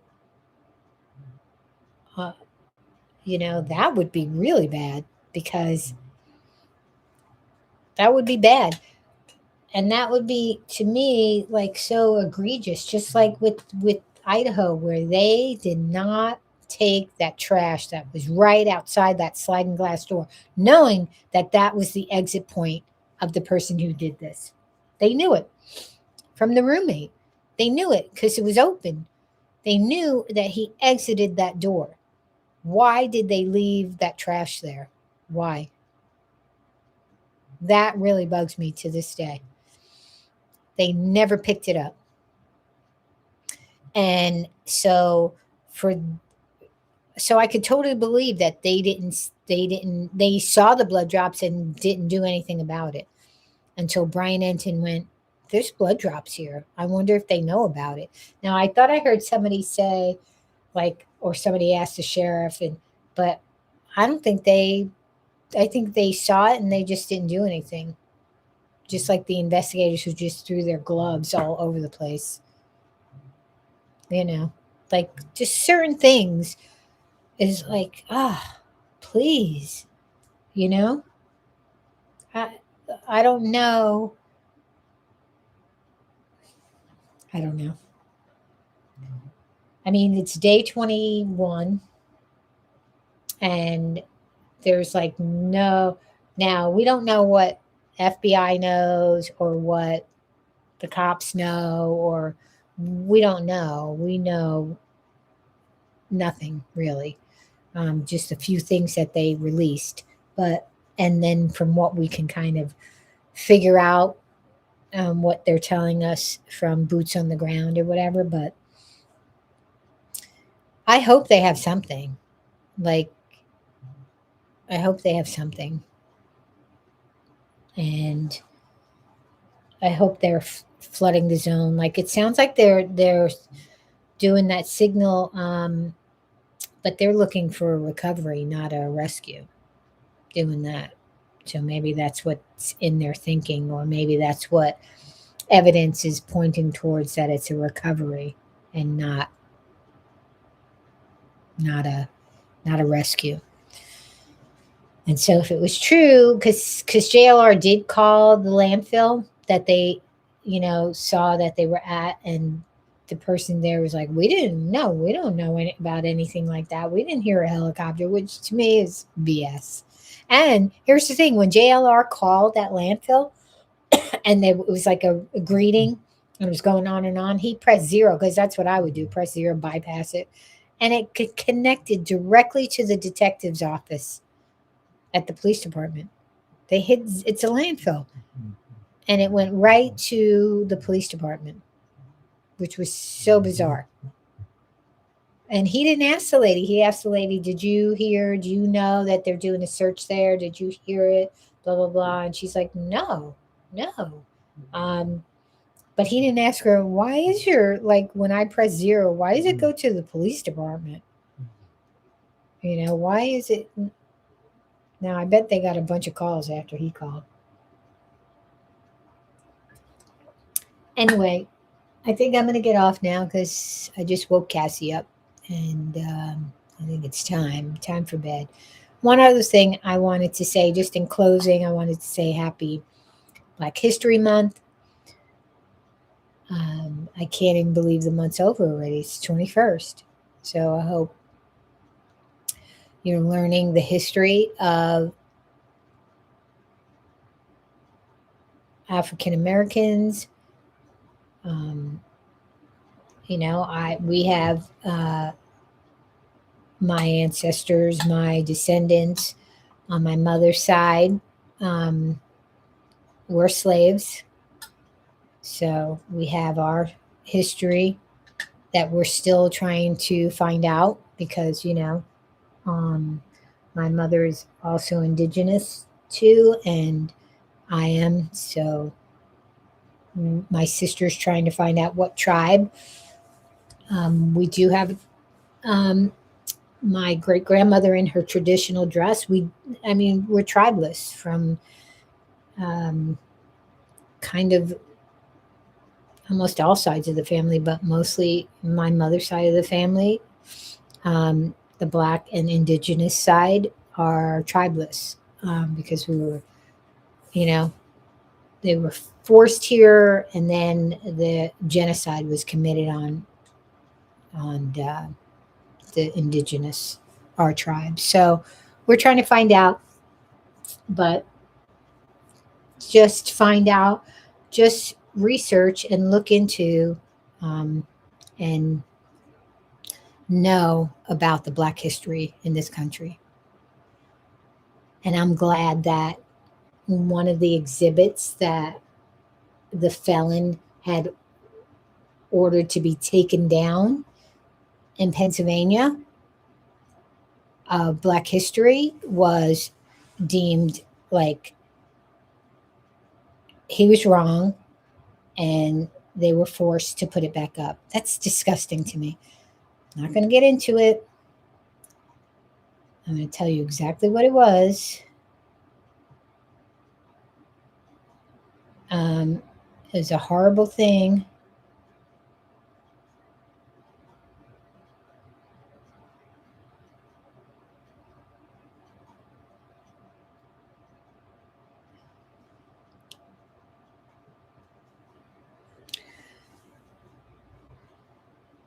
A federal judge has ordered the National Park Service to immediately reinstall a slavery exhibit removed from the President's House site in Philadelphia. A felon, I'm not even going to say his name, administration order. So the ruling, the U.S. District Judge Cynthia M. Ruff ordered the restoration of all panels, artwork, and video displays to their January 21st, 2026 status. Located at Independence National Historical Park, the exhibit details the lives of 9 people enslaved by George Washington in the 1790s. Context: the materials were removed, and yes, George Washington owned slaves. The materials were removed in January 2026 based on a March 2025 executive order targeting materials deemed disparaging to American history. The only disparagement of American history are the slave owners. And we need to be reminded that there were slave owners, and there are people alive today that would like it to have stayed in that state. Legal action. Following a lawsuit by the city of Philadelphia arguing the removal violated a 2006 agreement. The judge ordered the display restored while litigation continues. Workers began reinstalling the panels on February 19, 2026. This development is part of the wider legal conflict concerning the removal of DEI and slavery-related materials from federal sites. If you do not understand that the disparagement is not on the slaves it is the people who own slaves and the people who believe that it still should be that way. You are the disparagement. And you should be removed. Anybody who is confused by that, you need some serious help. And then also the Lenape people were the original people of the state of Pennsylvania. I mean, there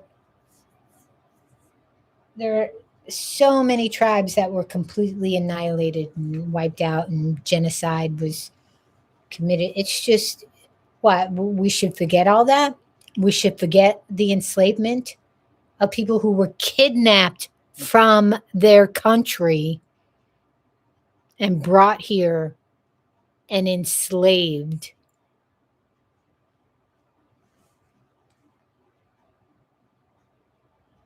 It's just disgusting.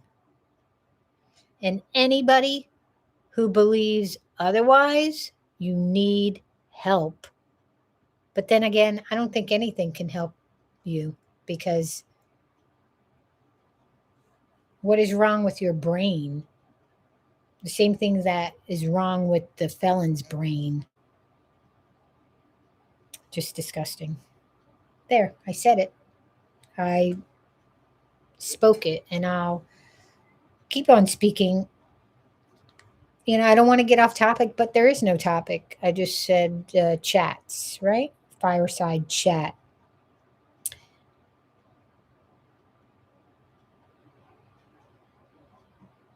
Just,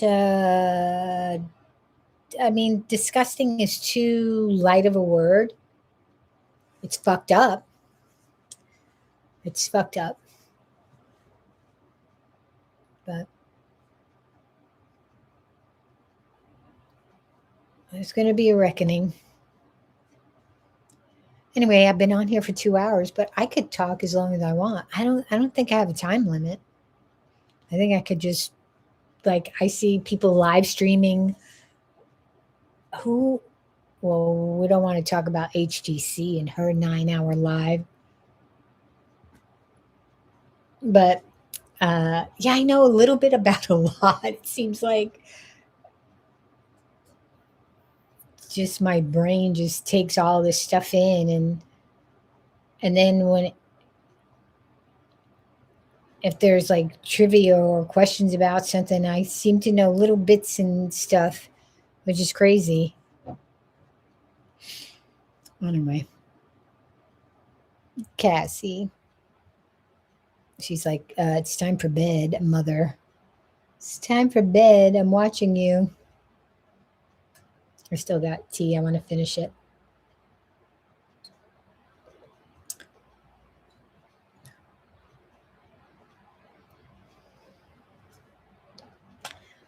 Let's sit in silence here for a minute and watch the wood stove. It really looks realistic, though. Let me poke my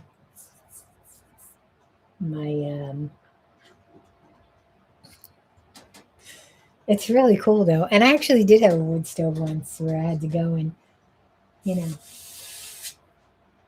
it's a lot of work to keep it going. But I think it's cool. It's a heater too, so I don't have the heater portion of it on. I don't need it in this place. It's so hot. Like I said, I have to run the AC. for me and Cassie. We like it like between 65 and 70. 70, it's like a heat wave. So this is just the flame, and then I got my faux candle up there too. So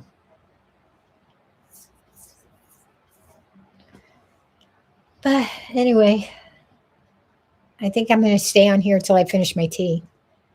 Let's see. I actually need to hang on one second because I need to plug my phone in because it's dying. Is that each other right here?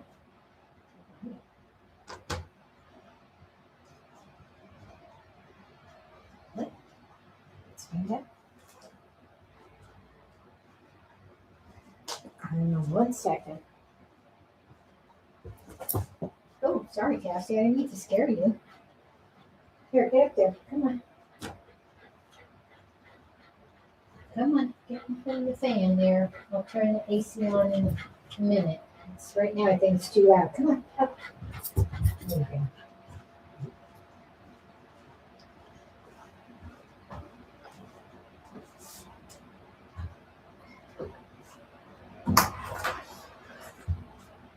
There, you can enjoy the faux fireplace while I get this phone hooked up before it dies on me.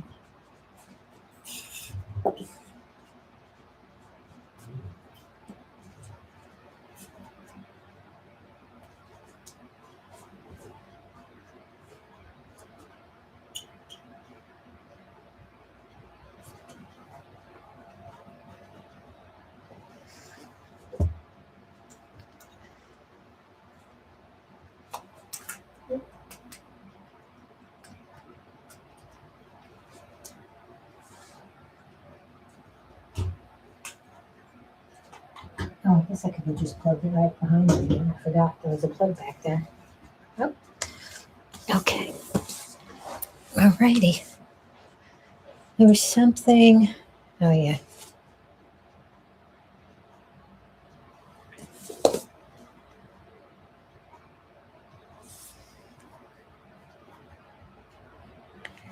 So I got this book in one of the local colleges because, you know, with the whole DEI thing, they were taking all the Black history, like a lot of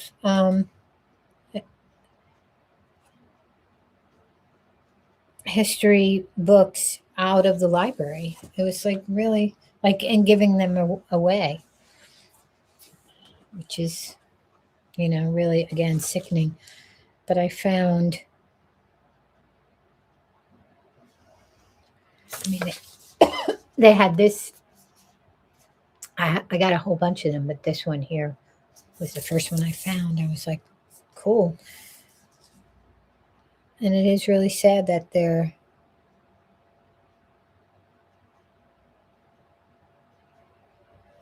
so this the narrative of Douglass contains the life of a superior man, Ephraim Peabody. No book except perhaps Uncle Tom's Cabin had as powerful an impact on the abolitionist movement as Narrative of the Life of Frederick Douglass, an American slave. But while Stowe wrote about imaginary characters, Douglass's book is a record of his own remarkable life. Born a slave in 1818 on a plantation in Maryland, Douglass taught himself to read and write. In 1845, 7 years after escaping to the North, one of our grandfathers escaped. My sister found it. We have cousins in Isle of St. John where the slave boats would stop. Was a stop point, and a lot of slaves escaped at that point. We have relatives down there. But while Stowe wrote about, okay, Douglass's book is a record of his own remarkable life. So he was born after escaping To the North, he published Narrative, the first of three autobiographies. This book calmly but dramatically recounts the horrors and the accomplishments of his early years, the daily, casual brutality of the white masters, his painful efforts to educate himself, his decision to find freedom or die, and his harrowing but successful escape. The first time I heard about the KKK, 7, um, oh my God, it was terrifying. It's terrifying. An astonishing orator and a skillful writer, Douglass became a newspaper editor, a political activist, and an eloquent spokesperson for the civil rights of African Americans. His life spanned the Civil War, the end of slavery, and the beginning of segregation. He was celebrated internationally as the leading black intellectual of his time, and his story still resonates today. Introduction and notes by Robert G. O'Meally. Zora Neale Hurston, professor of literature at Columbia University, where he has served on the faculty for what? Zora Neale Hurston? She's a. Wait a minute. I'm confused. Zora Neale Hurston is a writer. I lived right by where she was brought up.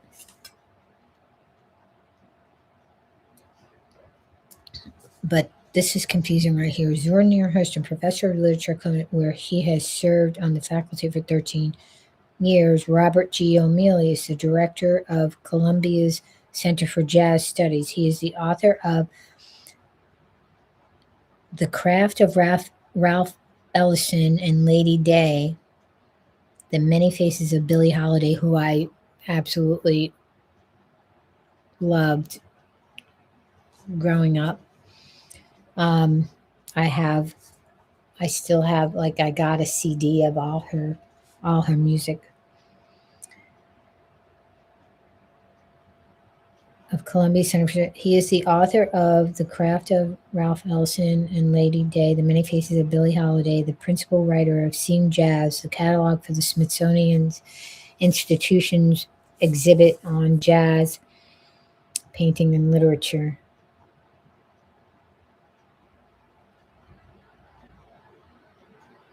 Frederick Douglass was born in Tuckahoe, Maryland in February 1818. When Frederick was 8, he was sent to Baltimore as a houseboy for Hugh Auld, like old Anxine, whose wife, Sophia, began teaching Frederick to read.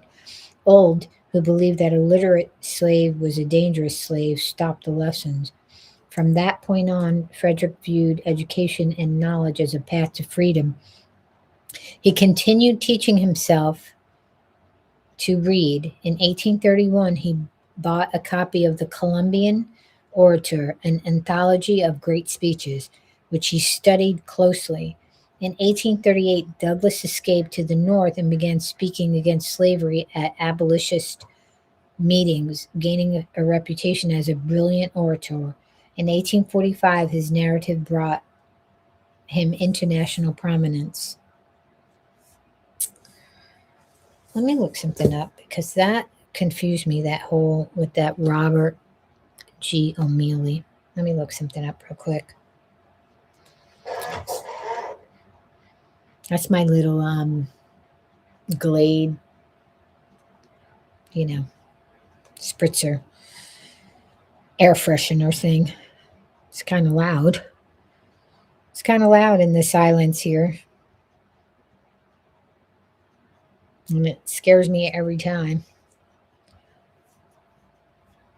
Robert G. O'Meally, he's 77, educated at Harvard. He looks really young. Oh, okay. Wait a minute. Is the Zora Neale Hurston professor of. Okay, all right. So there's a. All right, Zora Neale Hurston. Yeah, I was confused. So it's like a title. Okay, I gotcha. I was like, I'm confused. Oh, he's Baha'i, the Baha'i chair for world peace. Oh, I was looking into Baha'i. I actually um, get invited to their monthly meetings and stuff. I went to a couple of them. I didn't really. I should really start attending again.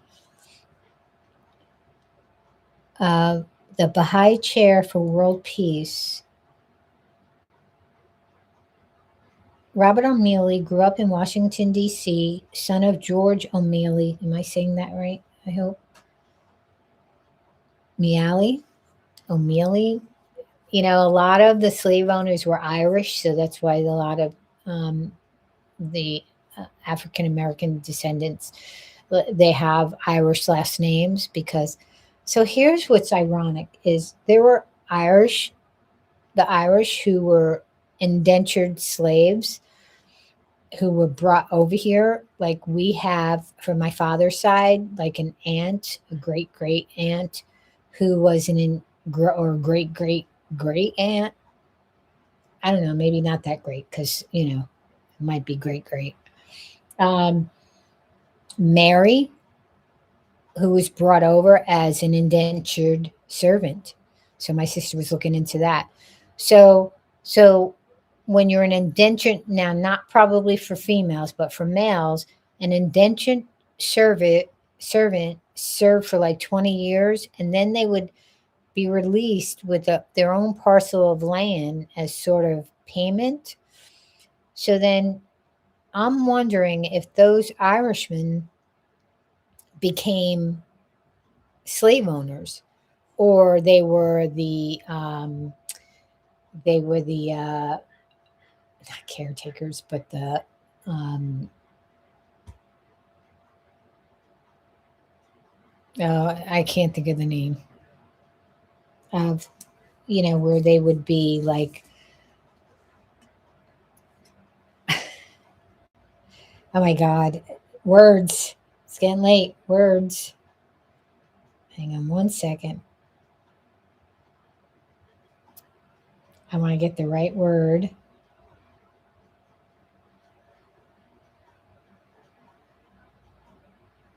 As soon as I see it, I'll be like,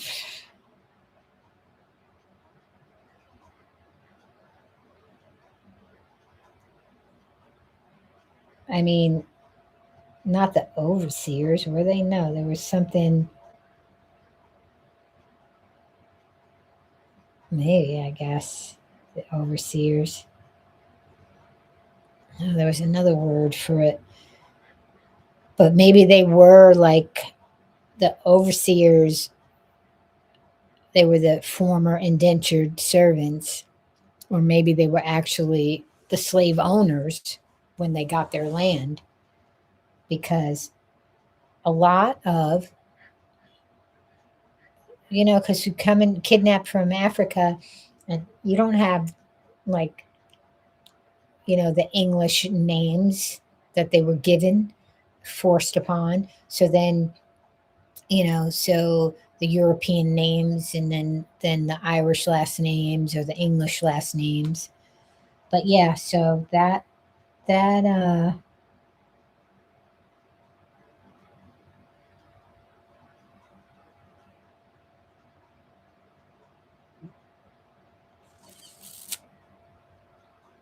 yeah.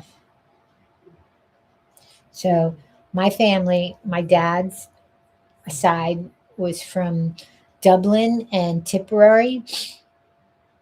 So I don't. I mean, so we have somebody in our family line who was an indentured servant on that side, and then yeah. So I don't know. Female though, not male. So we have enslavement, genocide.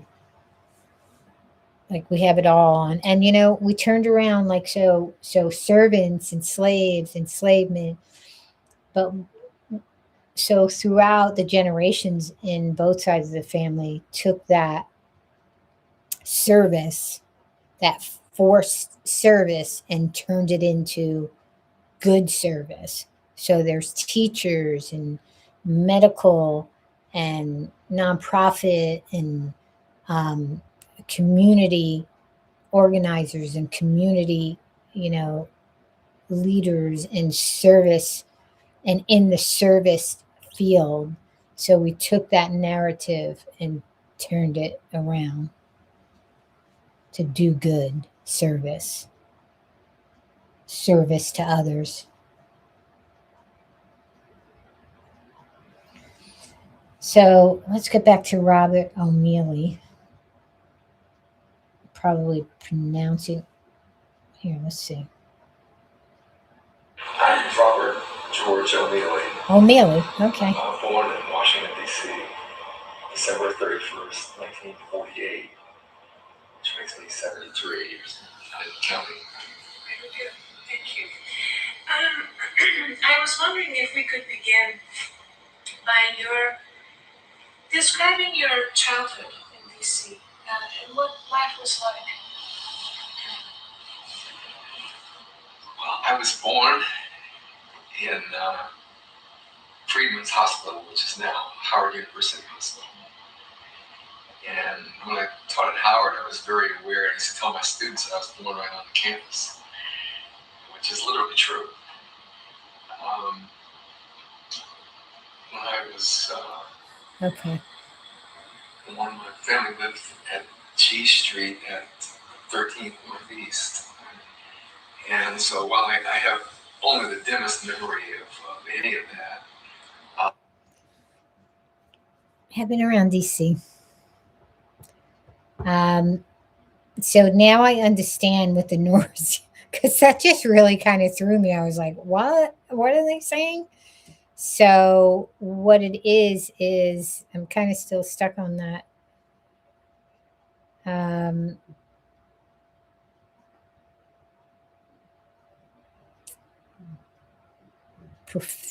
Professorship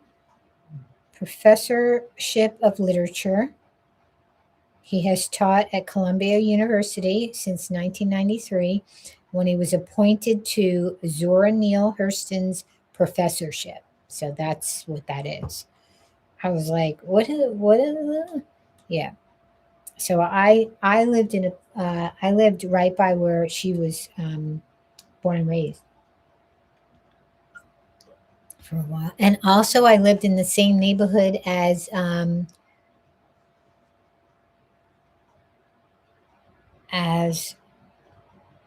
now I know I'm getting tired. Shirley Chisholm.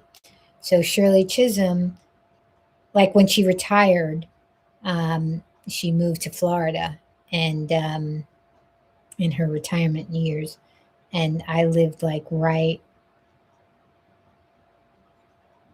by her, and I didn't know it unfortunately because when she died in 2005, and I didn't know her. I mean, I just kind of moved in that area, so but so I'm trying to think. How long was I there?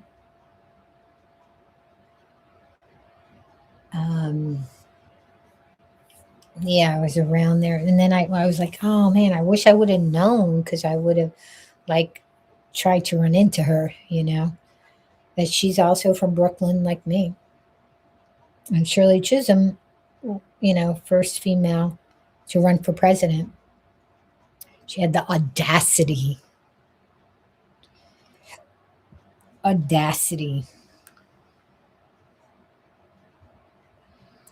But anyway, so I'm going to read up more about Robert O'Meally. I was reading this here. So Frederick Douglass, with his narrative, Douglass succeeded in offering his readers and eventually also historians of American life an unassailably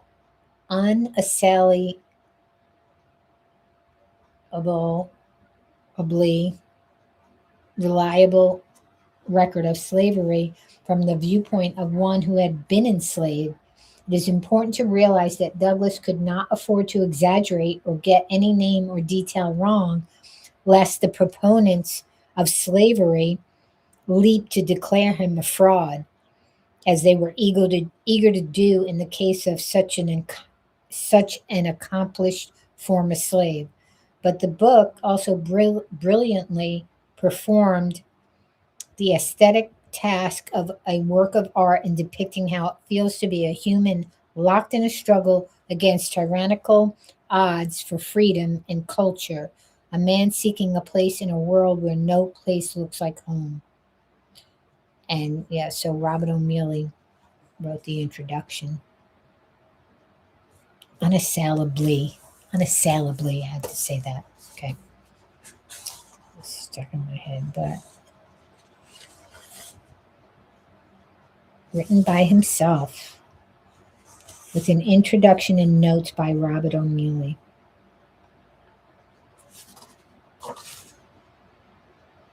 From the pages of it. So obviously this was maybe a classroom. Let me see the copyright on putting this together here. Because there are like handwritten notes in here.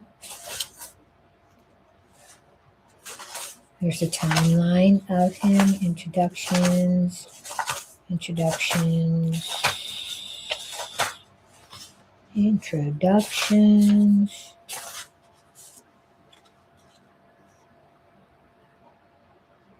I'm curious to read because there's like handwritten notes all throughout the book. So somebody had this in a class or something.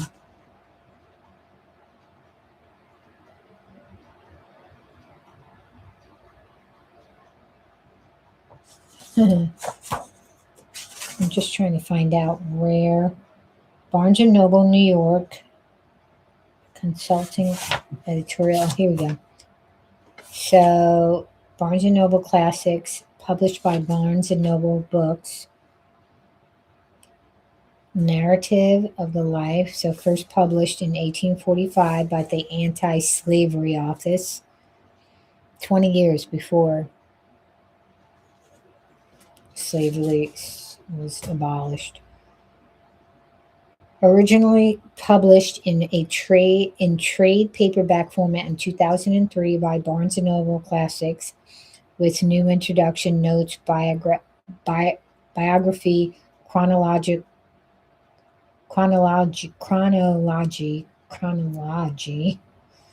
inspired by comments and questions, and for further reading, this hardcover format published in 2005.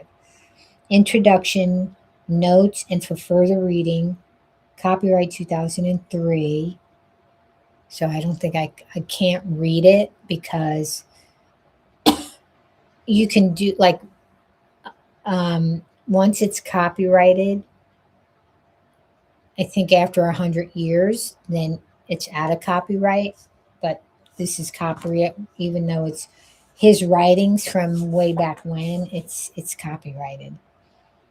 Note on Frederick Douglass: The World of Frederick Douglass and Narrative of the Life of Frederick Douglass, an American Slave, inspired by Narrative of the Life of Frederick Douglass, an American Slave, and comments and questions. Copyright. So they copyrighted it.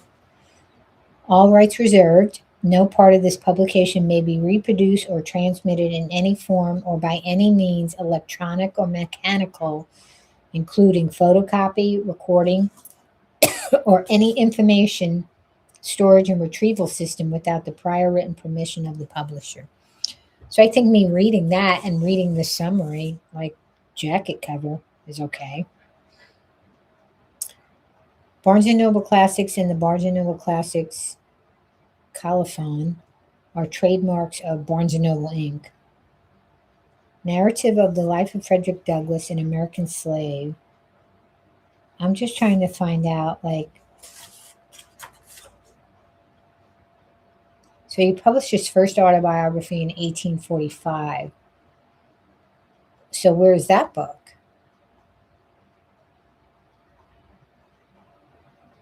Douglass addressed the first women's right convention in Seneca Falls, New York in 1848. This began his long associations with women's rights. Yeah, but they didn't let black women in. I mean, it's good. On February 20th. Oh wow. It was the anniversary of his death. February 20th, 1895. Frederick Douglass died of a heart attack. His death triggered an outpouring of grief and mourning.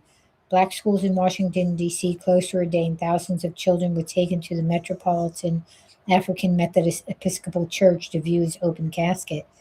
In his third autobiography, Douglass succinctly and aptly summarized his life, writing that he had lived several lives in one. First, the life of slavery. Secondly, the life of a fugitive from slavery. Thirdly, the life of comparative freedom. Fourthly, the life of conflict and battle. And fifthly, the life of victory, if not complete, at least assured. Wow.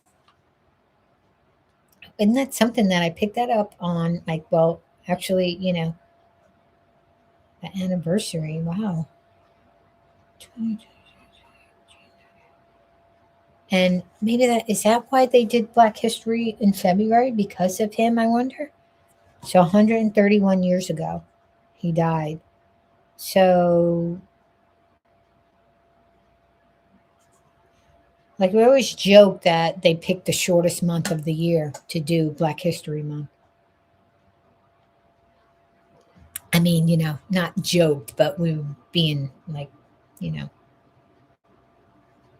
smart asses, or like, I don't know, like, or just like, I don't even know what to call it. I'm tired. Okay. Was Feb selected? It's like a slap in the face to, you know.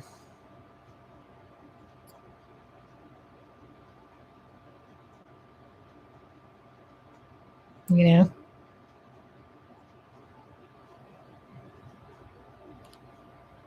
Let's find out. I can't wait till this felon is gone.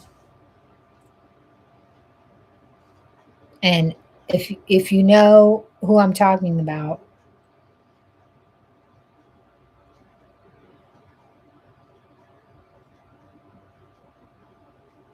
I made a comment once, and I was like, the felon, I forget what I put in there, and some person commented back, uh, he can, what a jerk that you call him a felon. I hope he sues you. And I'm like, I usually I don't respond to these idiots, but I was like, this is why he loves his cult followers to be uneducated, because he was convicted of 34 felonies. He's a convicted felon. And if he wasn't illegally squatting in the White House, he would be in prison. He is a convicted felon.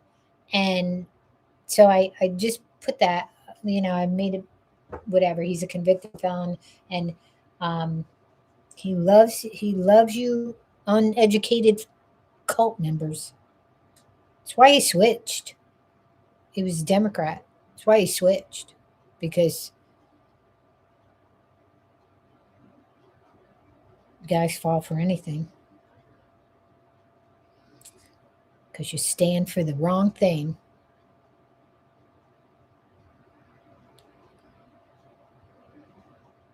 Oh, okay. All right.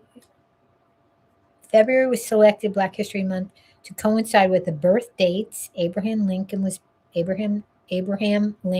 born on February 12th, and Frederick Douglass February 14th. Two figures central to the emancipation of enslaved people. I can't even talk now.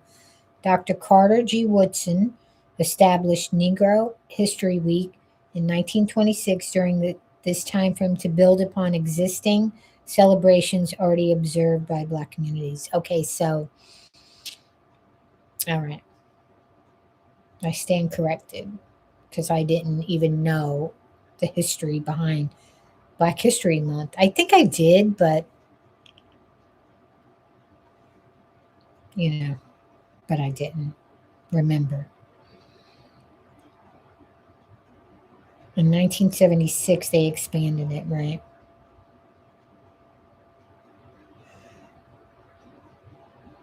Then you get these fuckheads that just want to wipe it all out. Wipe it all out. But yeah, I'll have to read this and then I could do a summary on it, I guess, because it's copyrighted. I would like to get an original book because that would be, unless his family, let's see if I can find it. Frederick Douglass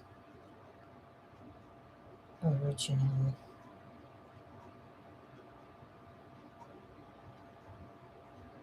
Oops.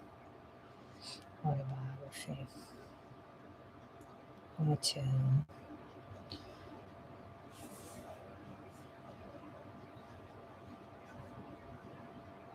I want it where it's not copyright.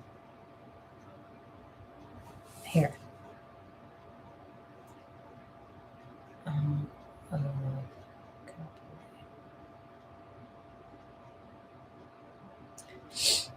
I have to go to bed, really.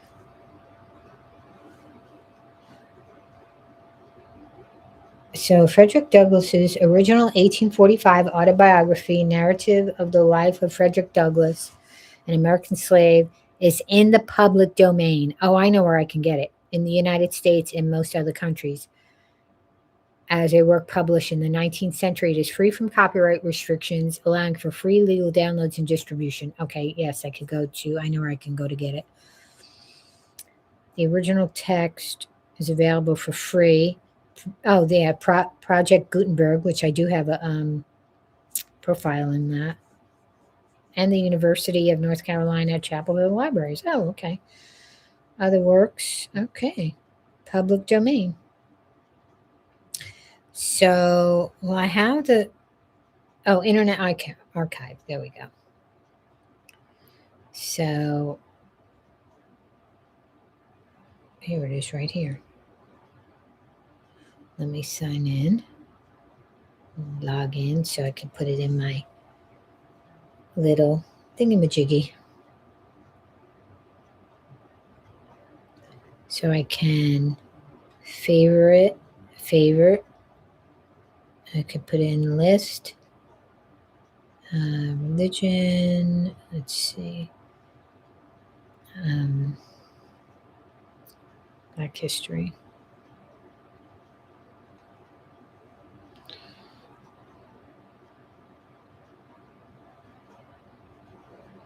All right.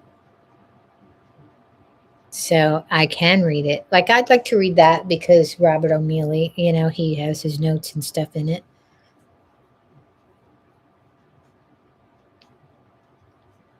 I could download it.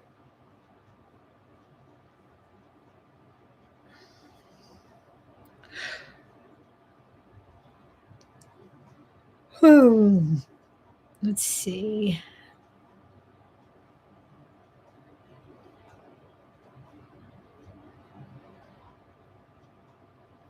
Let's do this one here.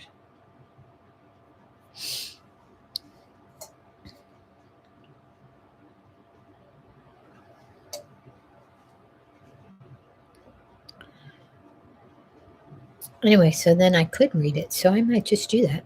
I might come on and just read about Frederick Douglass. and his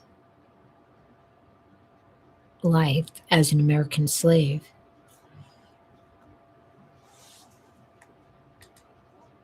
Is it ready?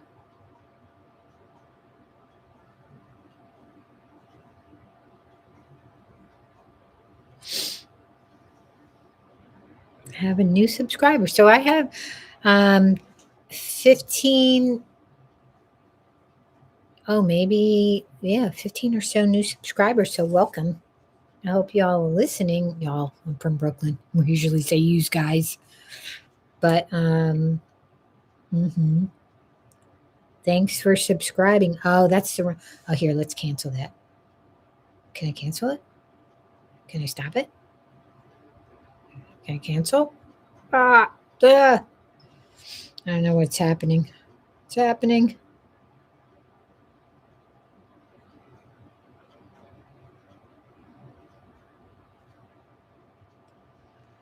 Wow, so it's the original thing. Let's see what we can.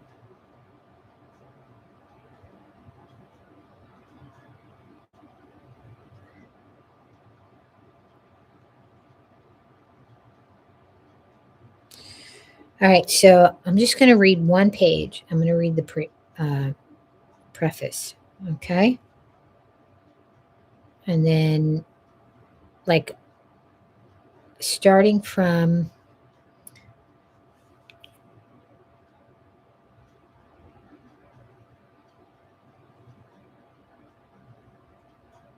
so the cover you can't really see. I'm going to download it on my computer too.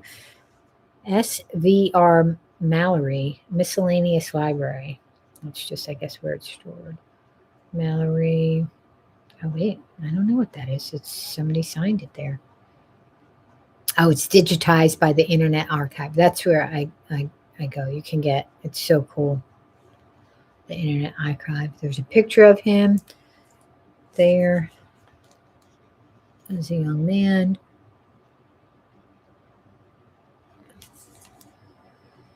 I think I researched him and to see if there were any descendants still alive, but I can't remember. I'd have to look it up. So, written by himself, Boston, published at the Anti-Slavery Office in 1846. Entered according to Act of Congress in the year 1845 by Frederick Douglass in the clerk's office of the District Court of Massachusetts. So he turned it in Preface. In the month of August 1841, I attended an anti-slavery convention in Nantucket, at which it was my happiness to become acquainted with Frederick Douglass, the writer of the following narrative. He was a stranger to nearly every member of that body, but having recently made his escape from the southern prison house of bondage and feeling his curiosity excited to ascertain the principles and measures of the abolitionist, of whom he had heard a somewhat vague description while he was a slave, he was induced to give his attendance on the occasion alluded to, though at that time a resident in New Bedford. Most fortunate occurrence, fortunate for the millions of his manacled brethren, yet panting for deliverance from their awful thraldom, fortunate for the cause of Negro emancipation and of universal liberty, fortunate for the land of his birth, which he has already done so much to save and bless, fortunate for a large circle of friends and acquaintances whose sympathy and affection he has strongly secured by many sufferings he has endured, by his virtuous trail. I just lost my place. By his virtuous traits of character, by his ever abiding remembrance of those who are in bonds as being bound with them. Fortunate for the multitudes We are multitudes. We are multitudes. In various parts of our republic, whose mind he has enlightened on the subject of slavery, who have been melted to tears by his pathos, who roused to virtuous indignation by his stirring eloquence against the enslavers of men.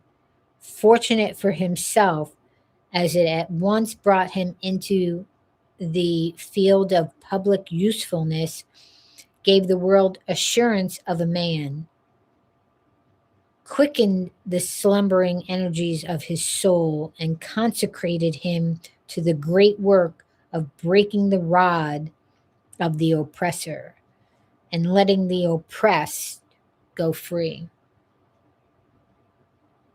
I shall never forget his first speech at the convention, the extraordinary emotion it excited in my own mind. It's extraordinary, but I like to say extraordinary. But it's extraordinary. It excited in my own mind the powerful impression it created upon a crowded auditory, completely taken by surprise. The applause which followed from the beginning to the end of his fallacious remarks. Now I gotta look that up. I'm sorry. Define. Felicitous. I was close. Well chosen or suited to circumstances. Okay, let's go back. From the beginning to the end of his felicitous remarks. Did I say that right?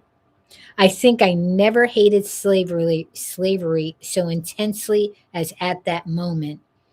Certainly, by my perception of the enormous outrage which is inflicted by it on the godlike nature of its victims, was rendered far more clear than ever.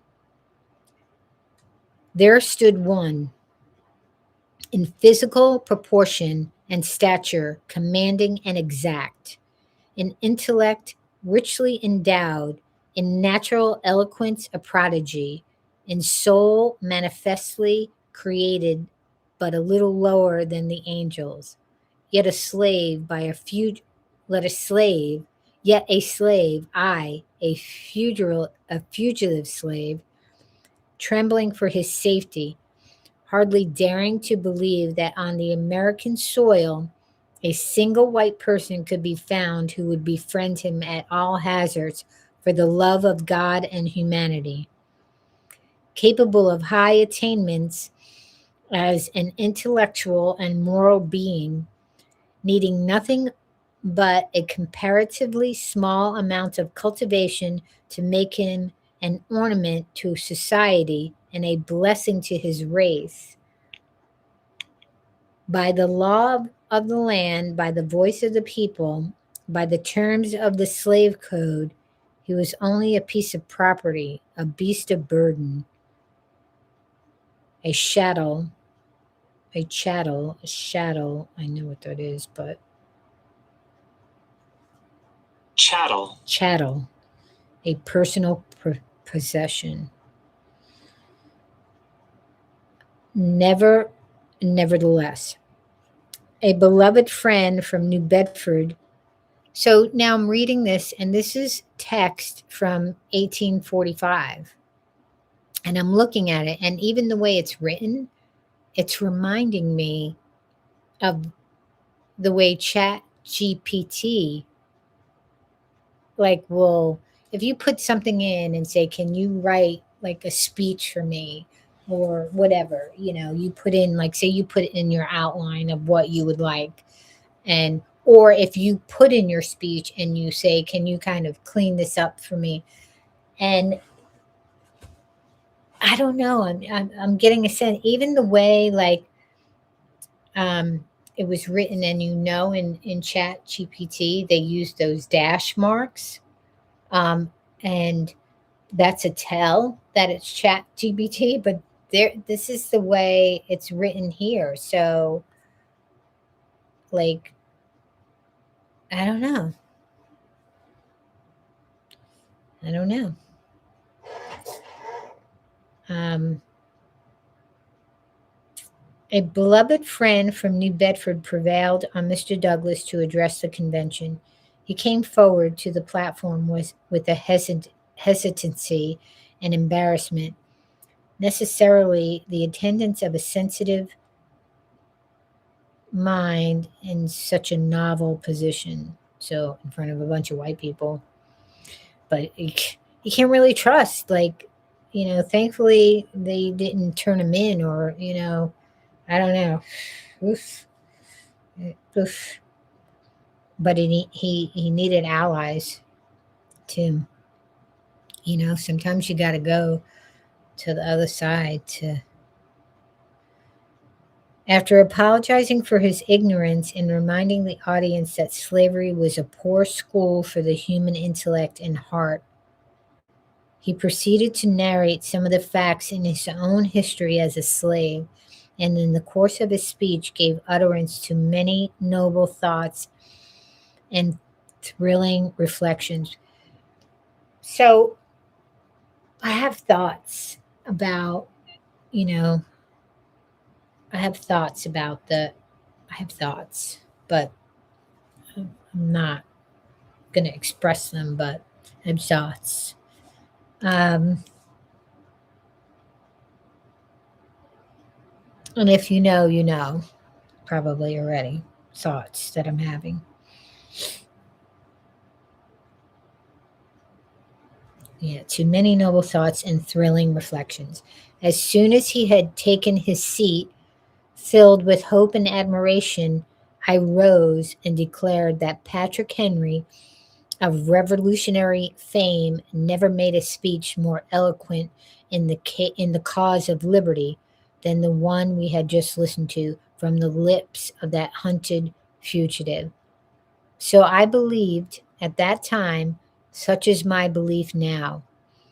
I reminded the audience of the peril which surrounded this self emancipated young man at the North, even in Massachusetts, on the soil of the Pilgrim Fathers, among the descendants of revolutionary sires, and I appealed to them whether they would ever allow him to be carried back into slavery, law or no law, constitution or no constitution. It's because they fled religious persecution, but they were white.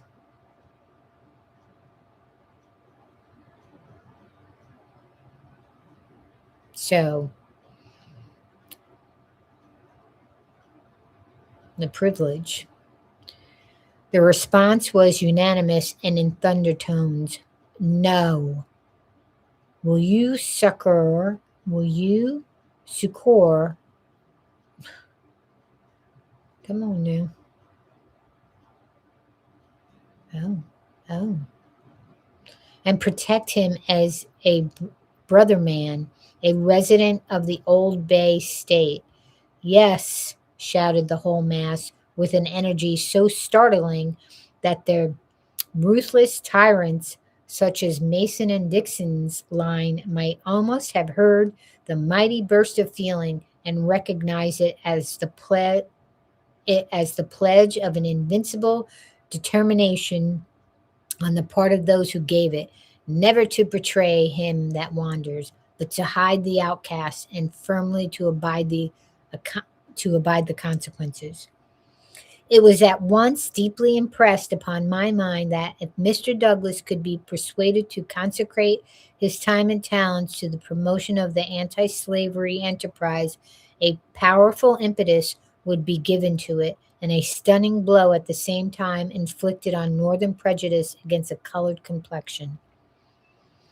I therefore endeavored to instill hope and courage into his mind in order that he might dare to engage in a vocation so anomalous and responsible for a person in his situation, and I was seconded in this effort by warm-hearted friends, especially by the late general agent of the Massachusetts Anti-Slavery Society, Mr. John A. Collins, whose judgment in this instant entirely coincided with my own. At first, he would give no encouragement. With unfeigned diffidence, he expressed his conviction that he was not adequate to the performance of so great a task. The path marked out was wholly an untrodden one. He was sincerely apprehensive that he should do more harm than good. After much deliberation, however, he consented to make a trial, and ever since that period he has acted as a lecturing agent under the auspices either of the American or the Massachusetts Anti-Slavery Society. Okay, so where are we at? We are. Can I bookmark this? I should be able to bookmark this. No, no, can I? No.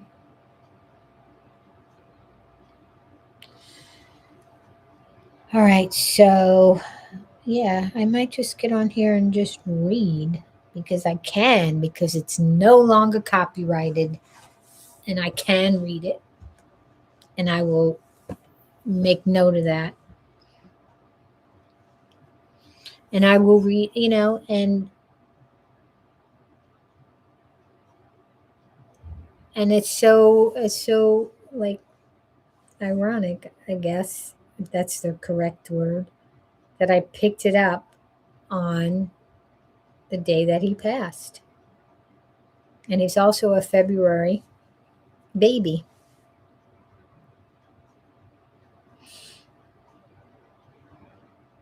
So let's see. I was looking. Oh, hang on one second. Oh, that's right. We're on page 40. Okay. All right. All right. I got to go to bed, though. I have to go to bed. And I'm going to download this. I just wanted to look this one word up. Sucker. Sucker. It's spelled Succor. And that's what I said, sucker, but I thought, oh, that can't be it. It's not spelled like sucker. So that's why I said succor. Assistance and support in times of hardship and distress. The wounded had little chance of succor. Give assistance to or aid. Prisoners of war were liberated and succored. Yeah, so succor is sometimes confused with sucker. Mm-hmm. Do we use that word anymore? I don't think so. Really?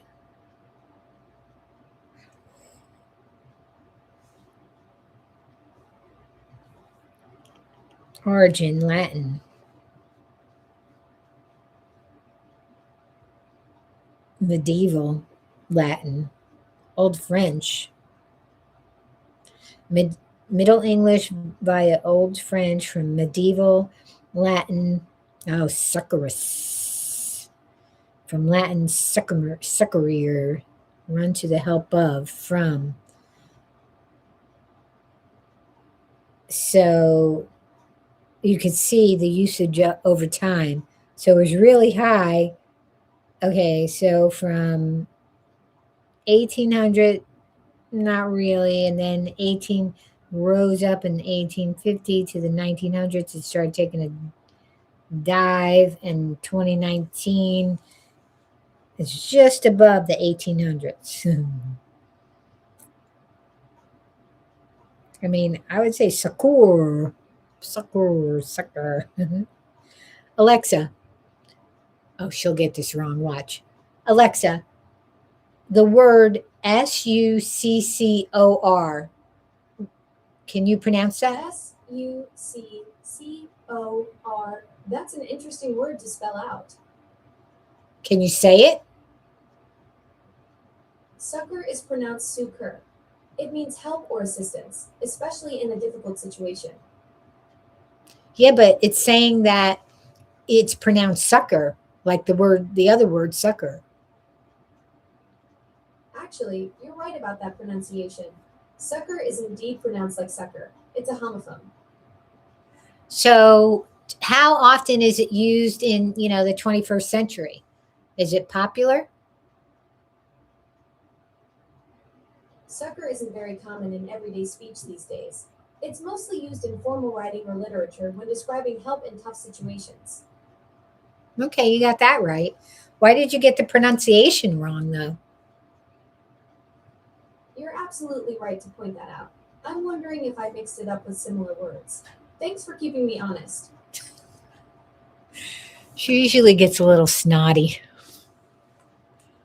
but I know she's listening to me right now because now Alexa has this kind of extended, like beyond. You don't have to keep saying her name. Right, Alexa? That's right, Tina. I'm here and listening. My name comes from the Library of Alexandria, which stored the Oh. knowledge of the ancient world. Though I have to admit, my knowledge storage is a bit more digital and slightly less dusty than those ancient scrolls. Well, I did not know that about your name, that it came from that. But lately you have not Pretty been. cool connection, right? The team wanted something that captured the spirit of that legendary center of learning. And I don't know if you knowledge. can hear her Though or I not. have to say, my scrolls are definitely more cloud-based than papyrus-based these days. Yeah, you're kind of like slacking because you have given me incorrect weather data, incorrect something else. Oh, time, international time, you were wrong on a word that I needed a definition for, and you didn't get. Like, so I don't know what's going on back there in the data centers of Alexa, but it seems like now that you charge a fee to you, like it seems like, I don't know, you're slacking. I think I timed her out. But anyway. All right, so I'm going to come back on and read some more of Frederick Douglass. Not right now, maybe tomorrow. I'm still working on organization of, this place here. I got everything in one place so I could go through every little thing. Are you okay, Cassie? And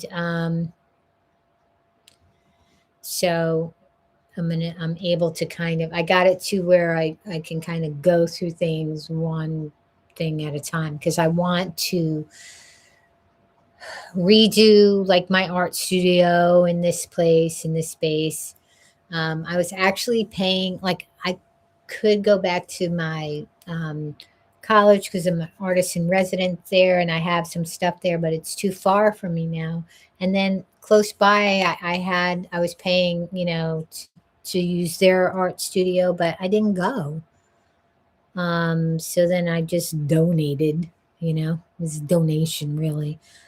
I mean, I'll pick up the membership again, but I would rather have my art studio set up like I had it at my other place. So that's what my goal is, to reorganize this space so I can get a dedicated area for my art studio.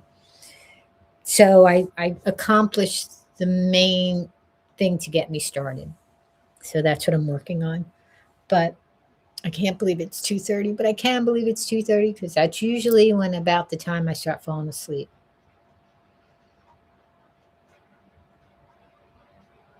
And Cassie's warm, so I'm going to have to turn the AC on because she's as sensitive to the heat as I am. We don't like the heat. And she's a Florida dog. I got her in Florida. And she hates the beach, but she loves the snow. So there you go. Because when it snowed, and then she could just run and frolic through the snow, right, Cassie? And it feels so good because it's so cool. And the first time I had her in the cold, I was like, "Oh, I better put a little coat on her, little booties on her feet, and all that." And she was like, "What the heck are you doing, mother?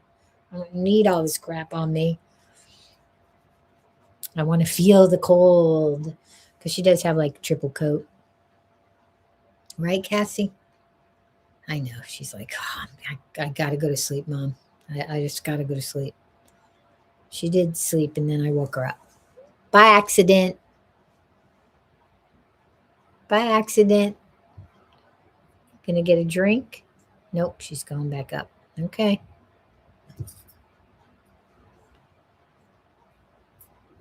All right, well, thanks for joining me for seeing this. I can't even talk. For my fireside chat ramblings and whatnots. But we will be reading the non-copyrighted edition of Frederick Douglass, the narrative of the life of Frederick Douglass, an American slave, by himself. I will read that. Look at that. Mm-hmm. So how old was he when he died? Like, because back then, life expectancy, a lot different than it is now.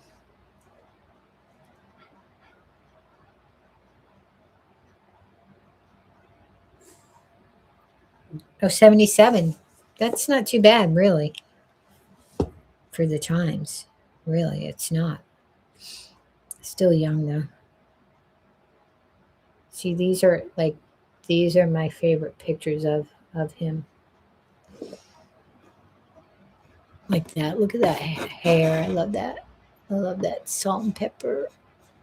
Natural.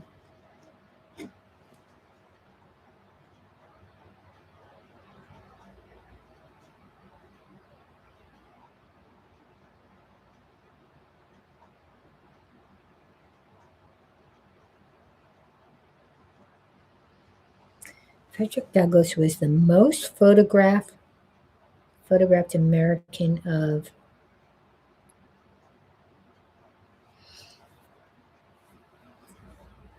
what? Of the 19th century. Frederick Douglass featured in the One People, One Community Building Together mural in Washington, D.C. by artist Anikin Udafia.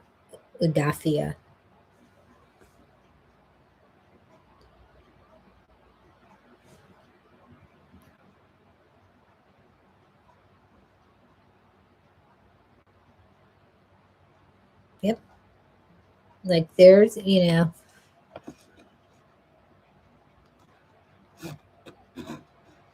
it's sickening that they're not teaching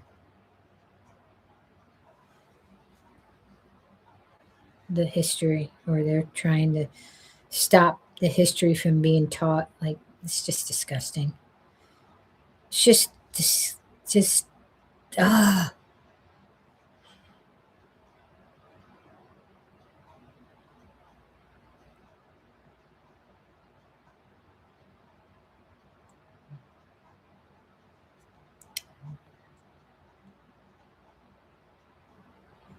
I'm just looking up the artist.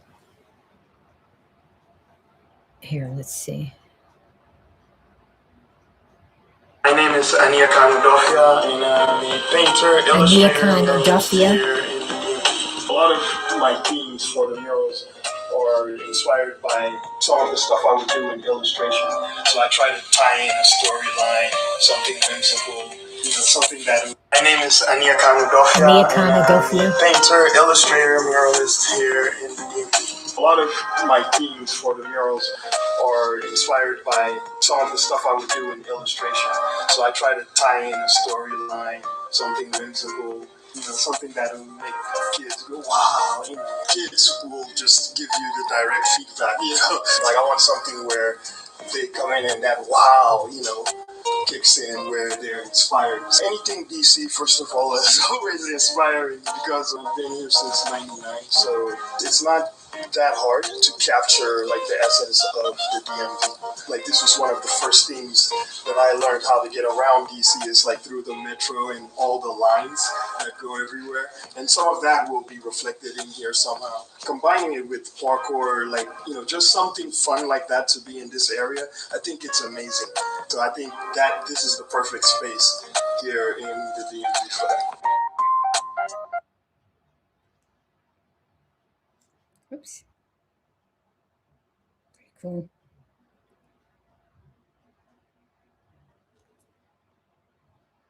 Let's see. This is from, so that was a year ago. Scramble Indoor Play. Their channel is Scramble Indoor Play. Join us for stories, play, parties, and fun learning at home activities. Oh, okay.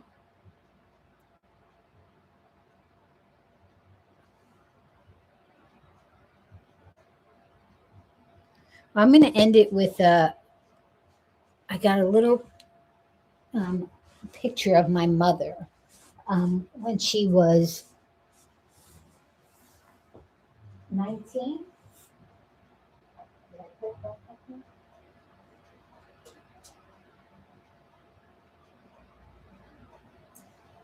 I mean, I have I don't have the original picture with me. She has it, but I took a picture of it and then I made like I did a piece for school, but I just, I did a piece where I was tearing pieces up and stuff. So I just captured it. But my mother looks like Dorothy Dandridge, like, and my sister looks like Halle Berry.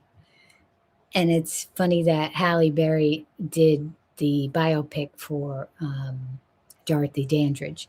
But growing up, I just, because my mother really is beautiful. And growing up, I just always was like, 'cause to me, she looked like a movie star. So this is her. So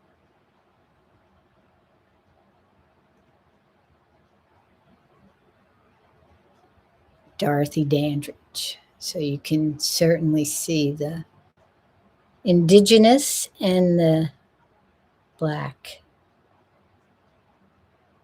African American. Look at that face. And she's 86 and she still looks like that.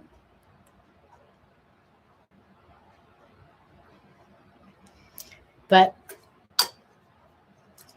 anyway, just wanted to end that with that. But yeah, I'll be back, and then hopefully before the end of the month I'll have this finished, because it's not very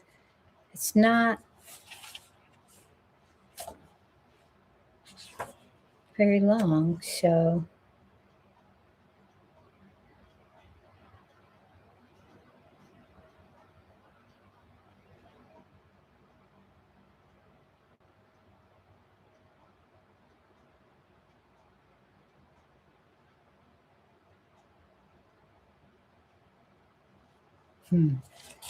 I was just reading the last line of it, but all right, well, I'm gonna go. I don't guess anybody's going to watch this on the replay just because it's so long. And hopefully the sound was okay, because I was kind of back and forth, in and out, and then the AC was running, so I don't know. But I'm just leaving it up. I don't care. I like the live. It's easy. I don't have to do any editing. I don't have to do any,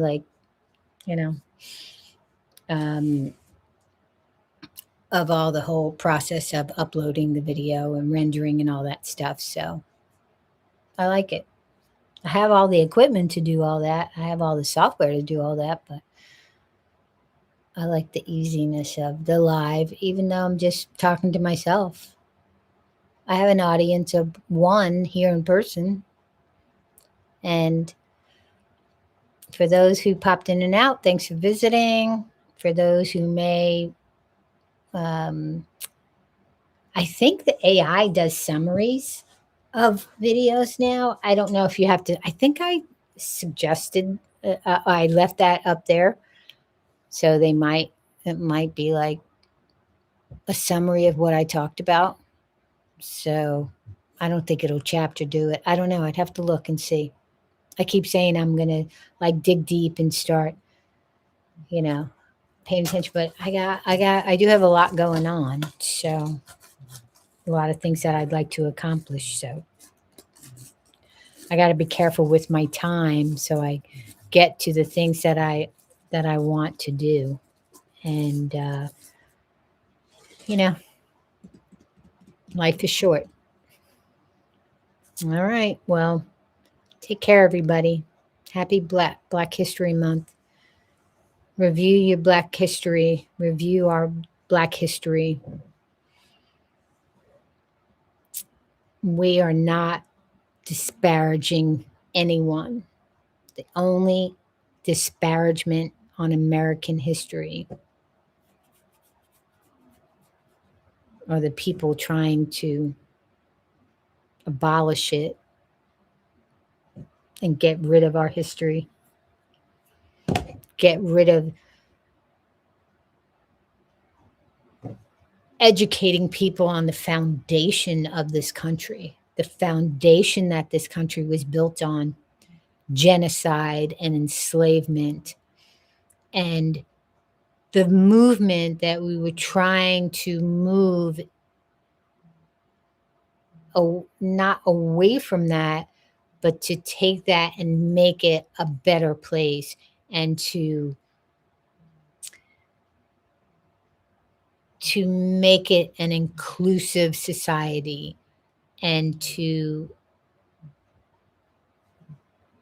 make amends for all the damage that has been generational trauma and damage.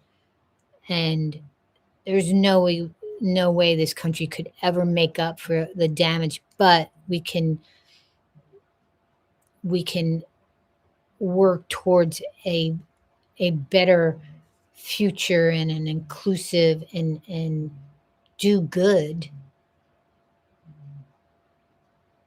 and not do more damage. But we're on a trail again. Like we never left that trail. This country never left that trail, right? And there were times that we were really working, and it was, we were working for the good, and the good was coming, and then it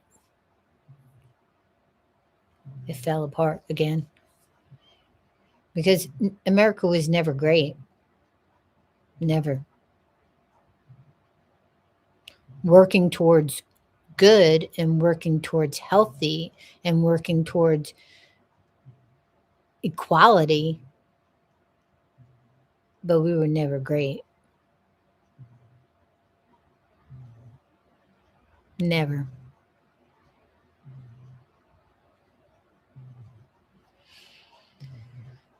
Have a good one. Think about it. Good morning. Good night.